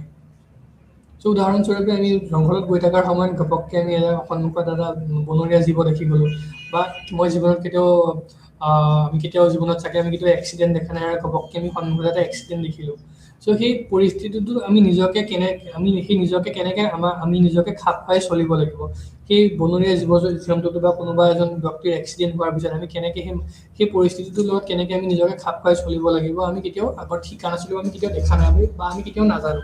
সেই পৰিস্থিতিসমূহত যেতিয়া আমি নিজকে খাপ খুৱাই সেই পৰিস্থিতিৰ পৰা সুকলমে আমি তাৰ পৰা বাহিৰলৈ আহি যাব পাৰোঁ, এনেধৰণৰ যিটো ইণ্টেলিজেঞ্চক কোৱা হয় কেটেলে ফ্লুইড ইণ্টেলিজেঞ্চ বুলি কৈছিলে। The capacity to reason and solve new problems. নতুন ধৰণৰ সমস্যাৰ যিখিনি আমি সমাধান কৰিব পাৰিছোঁ, সেই ধৰণৰ যিটো ইণ্টেলিজেঞ্চ ইয়াক কোৱা হয় ফ্লুইড ইণ্টেলিজেঞ্চ। আৰু তাৰ বিপৰীতে তেওঁ কৈছিলে কি আমি কিছুমান এনেকুৱা বস্তু আছে, আমি ডেইলি কিছুমান কাম কৰি আমি খুব এক্সপিৰিয়েঞ্চ হৈ যাওঁ, আমি খুব অভিজ্ঞ হৈ যাওঁ, আৰু তেনেধৰণৰ যদি পৰিস্থিতি বা তেনেধৰণৰ অসুবিধাৰ সন্মুখীন আমি হওঁ, কেতিয়াবা আমাৰ অভিজ্ঞতাৰ জৰিয়তে আমি সেই বিভিন্ন ধৰণৰ অসুবিধা বা সমূহ আমি সুকলমে পাৰ হৈ আহিব পাৰোঁ। আৰু এনেধৰণৰ যিটো ইণ্টেলিজেঞ্চ আছে তেওঁক কেটেলে ক্ৰিষ্টেলাইন ইণ্টেলিজেঞ্চ বুলি কৈছিলে। উদাহৰণস্বৰূপে যিহেতু মই শিক্ষকতাৰ লগত জড়িত, যোৱা 5 বছৰ ধৰি মই শিক্ষকতা কৰি আহিছোঁ, তো শিক্ষকতা সম্বন্ধীয় কিবা এটা যদি অসুবিধাৰ সন্মুখীন যদি মই কেতিয়াবা হওঁ, আৰু মই আগতে যিহেতু মই শিক্ষকতাৰ লগত জড়িত, তো এনেধৰণৰ অসুবিধা মই প্ৰায়ে জীৱনত দেখি আহিছোঁ। চ' আগৰ সময়ত মই কোনোবা এটা প্ৰব্লেম যদি কিবা এটা অসুবিধা হৈছিলে, তাক মই সমাধান কেনেকৈ কৰিছিলোঁ, আৰু সেই একেই প্ৰক্ৰিয়াৰ জৰিয়তে বৰ্তমান যিটো অসুবিধা মোৰ সন্মুখত আহি পৰিছে তাৰ যিটো মই সমাধান কৰিম আগৰ প্ৰক্ৰিয়াটোৰ জৰিয়তে, ইয়াক ক্ৰিষ্টেলাইন ইণ্টেলিজেঞ্চ বুলি কোৱা হয়। কিন্তু উদাহৰণস্বৰূপে মই কেতিয়াও এনেকুৱা ৰাস্তাত অকলে গৈ আছোঁ, ক'ৰবাত মোৰ গাড়ীখন বেয়া হৈ গ'ল, তেতিয়া মই কি কৰিম? চ' তেনেধৰণৰ পৰিস্থিতি যিটো মোৰ কাৰণে সম্পূৰ্ণৰূপে নতুন, আৰু সেই পৰিস্থিতিৰ পৰা যদি মই মোৰ নিজৰ বুদ্ধিৰ জৰিয়তে যদি মই বাহিৰলৈ আহি যাব পাৰোঁ, বা সুকলমে যদি সেই পৰিস্থিতিৰ পৰা মই বাহিৰলৈ সুকলমে আহি যাব পাৰোঁ, ইয়াক কেটেলে ফ্লুইড ইণ্টেলিজেঞ্চ বুলি অভিহিত কৰিছিলে। Solving of a problem which is very much new for us. ঠিক আছে, আৰু কেটেলে 2টা ভাগত সেইদৰে মানুহৰ বুদ্ধিমত্তাটোক বিভক্ত কৰিছে। তাৰপিছত এজন দাস নীলগিৰি, তেওঁলোকে 1994 চনত PASS থিয়ৰী অফ ইণ্টেলিজেঞ্চটো আগবঢ়াইছিলে। খুব নতুন থিয়ৰী, আজিৰ পৰা প্ৰায় 20-30 বছৰ আগত আহিছিলে আৰু এই PASS থিয়ৰিটোক তেওঁলোকে PASS এই শব্দটোক 4টা ভাগত ভাগ কৰিছিলে P মানে হৈছিলে তেওঁলোকে কৈছিলে প্লেনিং A মানে কোৱা হৈছিলে তেওঁলোকে কৈছিলে attention S মানে simultaneous process and শেষৰ S টো তেওঁলোকে কৈছিলে successive processing so তেওঁ কৈছিলে কি past model helps in understanding various cognitive processes like reasoning imaginary language and memory তেওঁলোকে কৈছিলে কি এই past process টোৰ জৰিয়তে আমি যিখিনি ভাষা আমি আয়ত্ত কৰিলো এই ভাষাৰ সুচাৰু ব্যৱহাৰ আমাৰ যিখিনি স্মৃতি আছে এই স্মৃতিৰ ব্যৱহাৰ সমূহ আমি কেনেকৈ কৰিছো তাৰ জৰিয়তে এই ব্যাখ্যাটা আগবঢ়াইছিলে ইয়াক প্লেনিং attention simultaneous process আৰু successive processing বুলি কোৱা হৈছিলে ঠিক আছে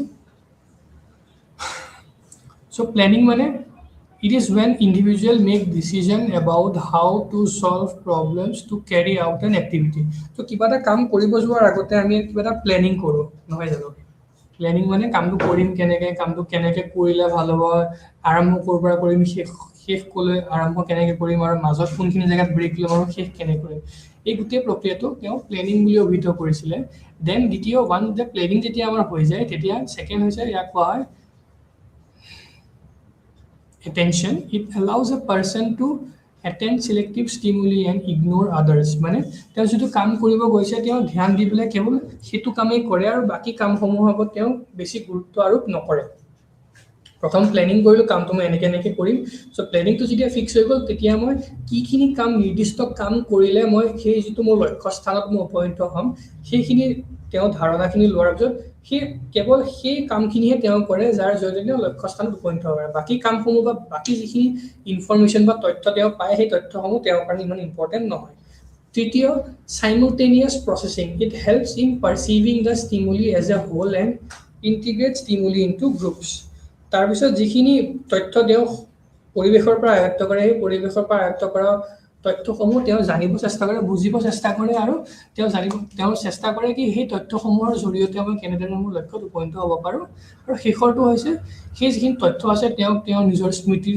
জৰিয়তে যোগ কৰি পেলাই এটা অৰ্ডাৰ বনায় মানে মই গাড়ীখন ষ্টাৰ্ট কৰিম প্ৰথম সুইচ দিম সুইচ দিয়াৰ পিছত গিয়াৰটো এক নম্বৰ গিয়াৰ দিম গিয়াৰটো দি পেলাই মই লাহেকৈ এক্সিলাৰেট ব্ৰেক ধৰি পেলাই এক্সিলাৰেট কৰিম লাহেকৈ এক্সিলাৰেট কৰাৰ পিছত যেতিয়া অলপমান গাড়ীখন স্পীডত যাব মই গিয়াৰটো সলনি কৰি 2 দিম আকৌ অলপ এক্সিলাৰেট কৰিম তাৰ পিছত মই 3 দিম আৰু অলপ এক্সিলাৰেট কৰিম তাৰপিছত 4 দিম তাৰ পিছত একেবাৰে সম্পূৰ্ণৰূপে এক্সিলাৰেট কৰি পেলাই মই 5 দিম যেই মই দেখিছো ব্ৰেক মাৰিব লগা হৈছে মই প্ৰথম কি কৰিম মই প্ৰথম ব্ৰেকত ভৰিখন দিম লগে লগে গিয়াৰটো মই নিউট্ৰেল কৰিম তাৰ পিছত লাহে লাহে গিয়াৰটো কমাই দিম এই যেটো প্ৰসেস এই প্লেনিং প্ৰথম প্লেনিং কৰিছে তাৰপিছত এটেনশন বা মনোযোগ দিছে তাৰ পিছত তেওঁ বাহ্যিক যিবোৰ ইনফৰমেশন আছে এইটো হেন্ডেল ইয়াত আছে গিয়াৰটো ইয়াত আছে ব্ৰেক কিলা ইয়াত আছে ক্লাচ ইয়াত আছে এক্সিলাৰেটৰ ইয়াত আছে এই গোটেইখিনি simultaneous processing or jodi gyan aharon korise ar tar bisot hehor successive processing that guteikhini information guteikhini tothyo jikhini teo ayotto kore tak integrate kori pela ta order prostut korise ar he order to joriyate teo kamdu solve korise ar yak koa hoy past theory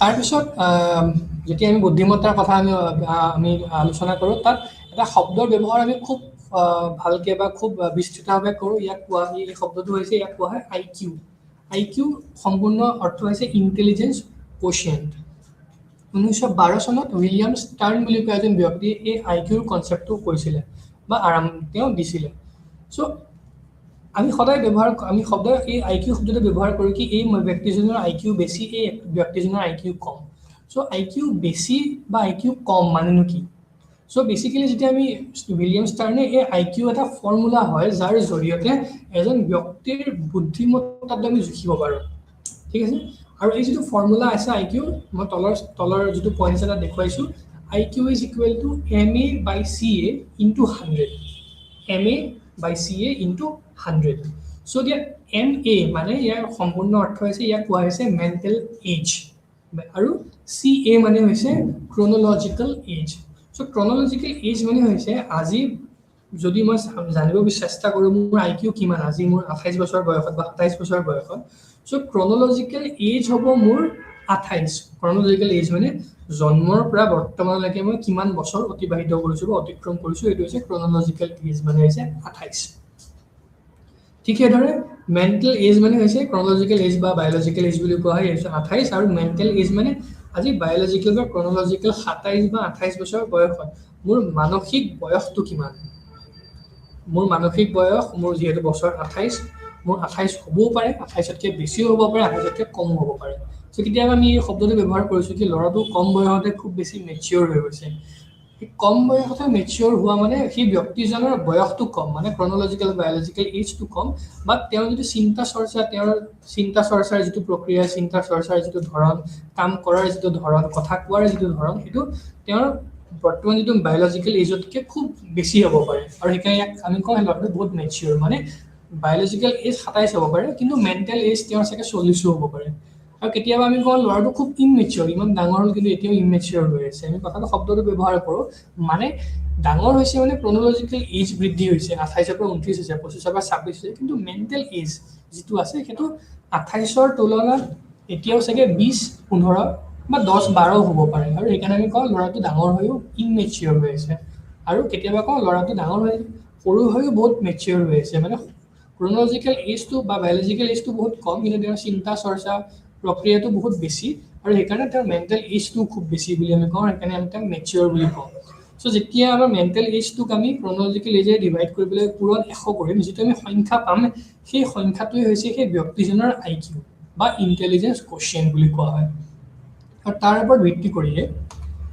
এইখন IQ ৰেঞ্জৰ লগত descriptive লেভেলখিনি কৈছে কি যিসকল ব্যক্তিৰ IQ সদায় 130তকৈ ওপৰত যদি পোৱা যায় তেনে ব্যক্তিবোৰক ভেৰি সুপিৰিয়াৰ ইণ্টেলিজেন্স বা খুব বুদ্ধিয়ক বা বুদ্ধিমত্তাৰ খুব ভাল বুদ্ধিমত্তাৰ অধিকাৰী বুলি কোৱা হয় আৰু তেনেধৰণৰ ব্যক্তিক গিফটেড পাৰ্চন বুলি ইংৰাজীত অভিহিত কৰিছে আৰু পৃথিৱীত 130তকৈ ওপৰৰ বুদ্ধিমত্তাৰ গৰাকী থকা ব্যক্তিৰ সংখ্যা খুবেই কম কাচিত কেতিয়াবা এজন আৰু সেয়ে তেনেধৰণৰ ব্যক্তিক গিফটেড বুলি কৈছে যিসকল ব্যক্তিৰ বুদ্ধিমত্তা 120ৰ পৰা 129ৰ ভিতৰত আছে তেওঁলোকক সুপিৰিয়ৰ ইণ্টেলিজেন্স বুলি কোৱা হয় এনেধৰণৰ ব্যক্তিৰ সংখ্যাও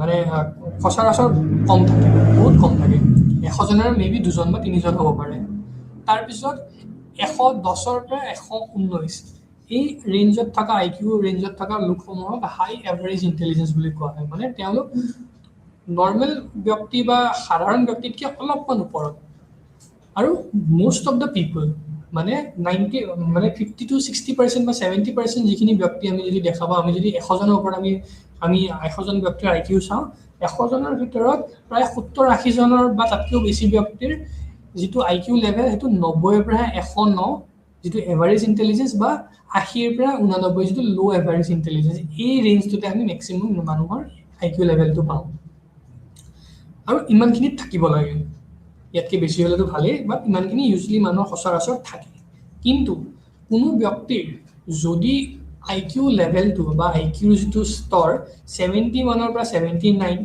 বা 55ৰ পৰা 70 বা 40ৰ পৰা 54ৰ মাজত থাকে তেওঁলোকক আমি border line intellectual functioning mild mantle intellectual disability moderate intellectual disability এই বিভিন্ন শ্ৰেণীত আমি বিভক্ত কৰিছোঁ মানে 71ৰ পৰা যেই তললৈ আহিবলৈ আৰম্ভ কৰিব আমি গম পাব লাগিব কি সেই ব্যক্তিজনৰ নিশ্চয় কিছু অসুবিধা আছে কেনেধৰণৰ অসুবিধা বস্তু এটা জ্ঞান আয়ত্ত কৰাত অসুবিধা হ'ব পাৰে বস্তু এটা বুজাৰ প্ৰব্লেম হ'ব পাৰে যিখিনি তাৰে জানি পাৰে চিনেমাখনত যিটো আমি চাইছিলোঁ সো এই বিভিন্ন ধৰণৰ আৰু যাৰ বিল' 25 থাকে ইয়াক প্ৰফাউণ্ড ইণ্টেলেকচুৱেল ডিজেবিলিটি বুলি কোৱা হয় সো মেক্সিমাম ল'ৰা ছোৱালীৰ বা ব্যক্তিৰ যিটো বুদ্ধিমত্তাৰ যিটো স্তৰ সেইটো 90ৰ পৰা 109 বা 80ৰ পৰা 89 বা 80ৰ পৰা 109ৰ ভিতৰতে থাকে আৰু তাৰ পৰা বহুত কম ব্যক্তি থাকে যাৰ 110ৰ পৰা 119 তাতকৈও কম ব্যক্তি 120ৰ পৰা 129 আৰু বহুত ৰেয়াৰ এনে ব্যক্তি আমি কেতিয়াবা পাওঁ যাৰ IQ লেভেলটো এবভ 130 আইনষ্টাইনৰ কথাই কৈছোঁ 130 ওপৰত আছিলে তো এইটো হৈছে IQ ৰেঞ্জ আৰু তাৰ ওপৰত ভিত্তি কৰি ডেছক্ৰিপটিভ লেভেলছ সো বিভিন্ন ধৰণৰ কিছুমান এছেছমেণ্ট বা কিছুমান প্ৰক্ৰিয়া আছে বা কিছুমান টুলছ আছে কিছুমান সঁজুলি আছে আমি যি মনোবিজ্ঞানত ব্যৱহাৰ কৰোঁ যাৰ জৰিয়তে আমি এজন ব্যক্তিৰ বুদ্ধিমত্তাৰ যিটো স্তৰ IQ লেভেলটো কিমান বা IQ ৰেঞ্জটো কিমান জানিব চেষ্টা কৰোঁ আৰু তাৰ জৰিয়তে তেওঁলোক আমি ডেছক্ৰিপটিভ লেভেলৰ জৰিয়তে যিটো আমি সংখ্যা পাওঁ সেই সংখ্যাৰ জৰিয়তে আমি কওঁ কি অমুক ব্যক্তিৰ ইণ্টেলিজেন্স বা IQ লেভেলটো ইমান বা অমুক ব্যক্তিৰ সিমান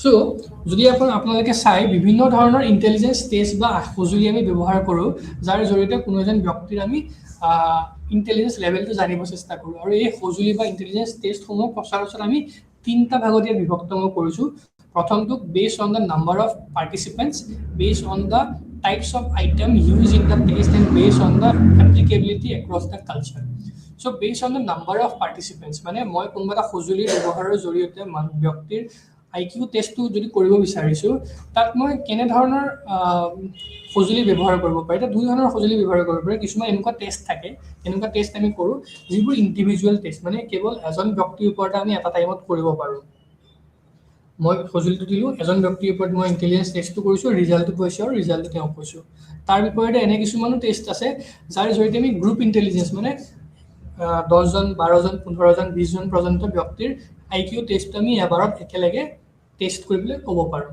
সো তেনেধৰণৰ বিভিন্ন ধৰণৰ ইণ্ডিভিজুৱেল টেষ্টটো আছে বিভিন্ন ধৰণৰ গ্ৰুপ টেষ্টটো আছে আৰু ইয়াক আমি এটা শ্ৰেণী বিভক্ত কৰিছোঁ বেছ on the number of participants তেনেকৈ বেছ on the type of items date we use in the test so যিখিনি আইটেম আমি ব্যৱহাৰ কৰিম সেই টেষ্টটোত যাৰ জৰিয়তে এজন ব্যক্তিৰ আমি বুদ্ধিমত্তাটো গম পাওঁ তাক আমি দুটা ভাগত ভাগ কৰিব পাৰোঁ ভাৰ্বল টেষ্ট আৰু নন ভাৰ্বল টেষ্ট উদাহৰণস্বৰূপে যিসকল ব্যক্তিয়ে শব্দ বুজি পায় তেওঁলোকৰ কাৰণে আমি ভাৰ্বল টেষ্ট ব্যৱহাৰ কৰিব পাৰোঁ বিভিন্ন ধৰণৰ ব্যক্তি এনেকৈ আছে যোনে শব্দ বুজি নাপায় লিখিব পঢ়িব নাজানে তেওঁলোকৰ কাৰণে আমি নন ভাৰ্বল টেষ্টৰ ব্যৱহাৰ কৰোঁ যাৰ জৰিয়তে আমি ব্যক্তি এজনৰ বুদ্ধিমত্তাৰ কথাটো জানিব পাৰোঁ বা বুদ্ধিমত্তাৰ স্তৰটো কিমান বা লেভেলটো কিমান আমি জানিব চেষ্টা কৰোঁ আৰু 3 নম্বৰটো কিছুমান এনেধৰণৰ টেষ্ট থাকে ইয়াক বেছ অন দ্য কালচাৰ বা সংস্কৃতিৰ ওপৰত ডিপেণ্ড কৰি পেলাই উদাহৰণস্বৰূপে কিছুমান এনেকুৱা সংস্কৃতি থাকে যেনেকৈ ৱেষ্টাৰ্ণ কালচাৰত জোৰকৈ হাঁহাটোক আমি তেওঁলোকে ভাল বুলি অভিহিত নকৰে বা গ্ৰুপত আমি যে হুলস্থুল কৰোঁ কাজিয়া কৰোঁ সেইখিনি বা খুব জোৰকৈ আমি ভাৰতত আমি খুব জোৰকৈ হাঁহোঁ ইজনে সিজনৰ কথা পাতিলে তেওঁলোকে তেনেকৈ নাভাবে আৰু তেওঁলোকে তেনেকৈ ভাবা বা তেনেকুৱা ধৰণৰ ব্যৱহাৰ প্ৰদৰ্শন কৰা ব্যক্তিক তেওঁলোকে সহজভাৱে ল'ব নোৱাৰে because that is western culture কিন্তু ইষ্টাৰ্ণ কালচাৰ যদি আমাৰ পাৰ্চপেক্টিভত চাওঁ আমি এনেকুৱা আমাৰ কালচাৰ বা আমাৰ সংস্কৃতি এনেকুৱা নহয় য'ত আমি অকলে অকলে থাকি ভাল পোৱা আমি সদায় মানুহৰ লগত থাকিব বিচাৰোঁ যিটো কালেক্টিভ ছ'চাইটি বুলি আমি কওঁ চ' সেই কালচাৰৰ ওপৰত ভিত্তি কৰিও বিভিন্ন ধৰণৰ ইণ্টেলিজেন্স বা বুদ্ধিমত্তাৰ কিছুমান টেষ্ট ডেভেলপ হৈছে চ' কিছুমান টেষ্ট এনেকুৱা আছে যিবোৰ কালচাৰেল ফেয়াৰ টেষ্ট বুলি কওঁ আৰু কিছুমান টেষ্ট কালচাৰেল বায়াছ টেষ্ট এনেধৰণৰ কিছুমান ইণ্টেলিজেন্স বা বুদ্ধিমত্তাৰ টেষ্ট থাকে যি টেষ্ট কেৱল বিশেষ এটা সংস্কৃতিৰ লগত থকা ব্যক্তিৰ ওপৰতে আমি টেষ্ট কৰিব পাৰোঁ বেলেগৰ ওপৰত নোৱাৰোঁ কিন্তু তাৰ বিপৰীতে কিছুমান এনেধৰণৰ ইণ্টেলিজেন্স টেষ্টটো আমি ব্যৱহাৰ কৰোঁ যিবোৰ কালচাৰেল বায়াছ ফ্ৰী মানে যিকোনো কালচাৰৰ ব্যক্তিৰ বা যিকোনো সংস্কৃতিৰ লগত সম্বন্ধ থকা ব্যক্তিৰ ওপৰতো আমি ইণ্টেলিজেন্স টেষ্টটো কৰিবলৈ সেই একেই আমি ৰিজাল্ট বা একেই আমি ফলাফল আমি পাব পাৰোঁ চ' এইখিনি হৈছে বিভিন্ন ধৰণৰ ইণ্টেলিজেন্স টেষ্টৰ প্ৰকাৰ আমি যদি চাওঁ আমি আৰম্ভণিৰ পৰা যদি আমি চাওঁ আমি আৰম্ভ কৰিছিলোঁ বুদ্ধিমত্তা মানেনো কি ইয়াৰ বুদ্ধিমত্তাৰ ধৰণ কি আৰু বুদ্ধিমত্তাৰ প্ৰকাৰ কি য'ত আমি বিভিন্ন ধৰণৰ ব্যক্তিয়ে আগবঢ়োৱা বিভিন্ন ধৰণৰ ব্যাখ্যা আগবঢ়াইছিলোঁ আৰু ইয়াৰ প্ৰয়োজনীয়তা কি আমি ইতিমধ্যে এইখিনি আলোচনা কৰিছোঁ তাৰ লগতে আমি তাৰপিছত আলোচনা কৰিছিলোঁ কি নেচাৰ আৰু নাৰ্চাৰ ডিবেটে আমাৰ বুদ্ধিমত্তাৰ যিটো বিষয় আছে মনোবিজ্ঞানত তাক কেনেধৰণে প্ৰভাৱ বিস্তাৰ কৰিছে আৰু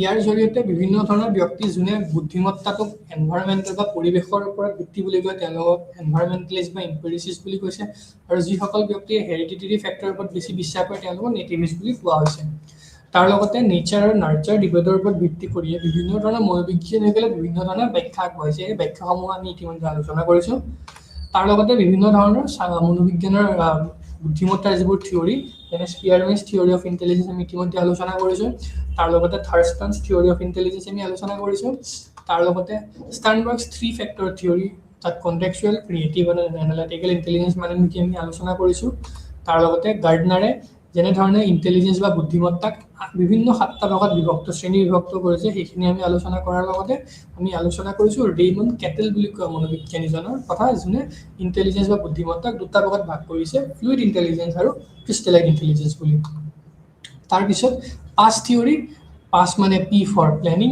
A for attention S for simultaneous process আৰু S ফৰ সাকচেছিভ প্ৰচেছিং এই 4টা স্তৰৰ জৰিয়তে আমি কেনেধৰণে এটা কাম সুচাৰুৰূপে কৰি যাব পাৰোঁ আমি সেইখিনি কথা পঢ়িছোঁ আৰু তাৰ লগতে আমি শেষত এছেছমেণ্ট অফ ইণ্টেলিজেঞ্চ মানে বুদ্ধিমত্তাটো কেনেকৈ জুখিব পাৰোঁ আৰু জোখাৰ যিটো আহিলা যেনেকৈ আই কিউ মানেনো কি আৰু আই কিউ আৰম্ভণি কেনেকৈ হৈছিলে মেণ্টেল এজ মানে কি ক্ৰনলজিকেল এজ মানে কি আই কিউৰ ফৰ্মুলা কি আৰু সেই তাৰ ওপৰত ভিত্তি কৰি যিটো আই কিউৰ ৰেঞ্জ সেই ৰেঞ্জসমূহ আমি ইতিমধ্যে আলোচনা কৰিছোঁ আৰু তাৰ লগতে আমি আলোচনা কৰিছোঁ সেই ৰেঞ্জৰ ওপৰত ভিত্তি কৰিয়ে বিভিন্ন ধৰণৰ প্ৰকাৰ যেনেকৈ 130ৰ ওপৰত যিসকল ব্যক্তিৰ আই কিউ লেভেল তেওঁলোকক আমি ভেৰি চুপিৰিয়ৰ ইণ্টেলিজেঞ্চ বা গিফটেড বুলি কৈছোঁ 120ৰ পৰা 129ক আমি চুপিৰিয়ৰ ইণ্টেলিজেঞ্চ বুলি কৈছোঁ 110ৰ পৰা 119ক হাই এভাৰেজ ইণ্টেলিজেঞ্চ বুলি কৈছোঁ 90ৰ পৰা 109 এভাৰেজ ইণ্টেলিজেঞ্চ বুলি কৈছোঁ 80ৰ পৰা 89 ল' এভাৰেজ ইণ্টেলিজেঞ্চ 71ৰ পৰা 79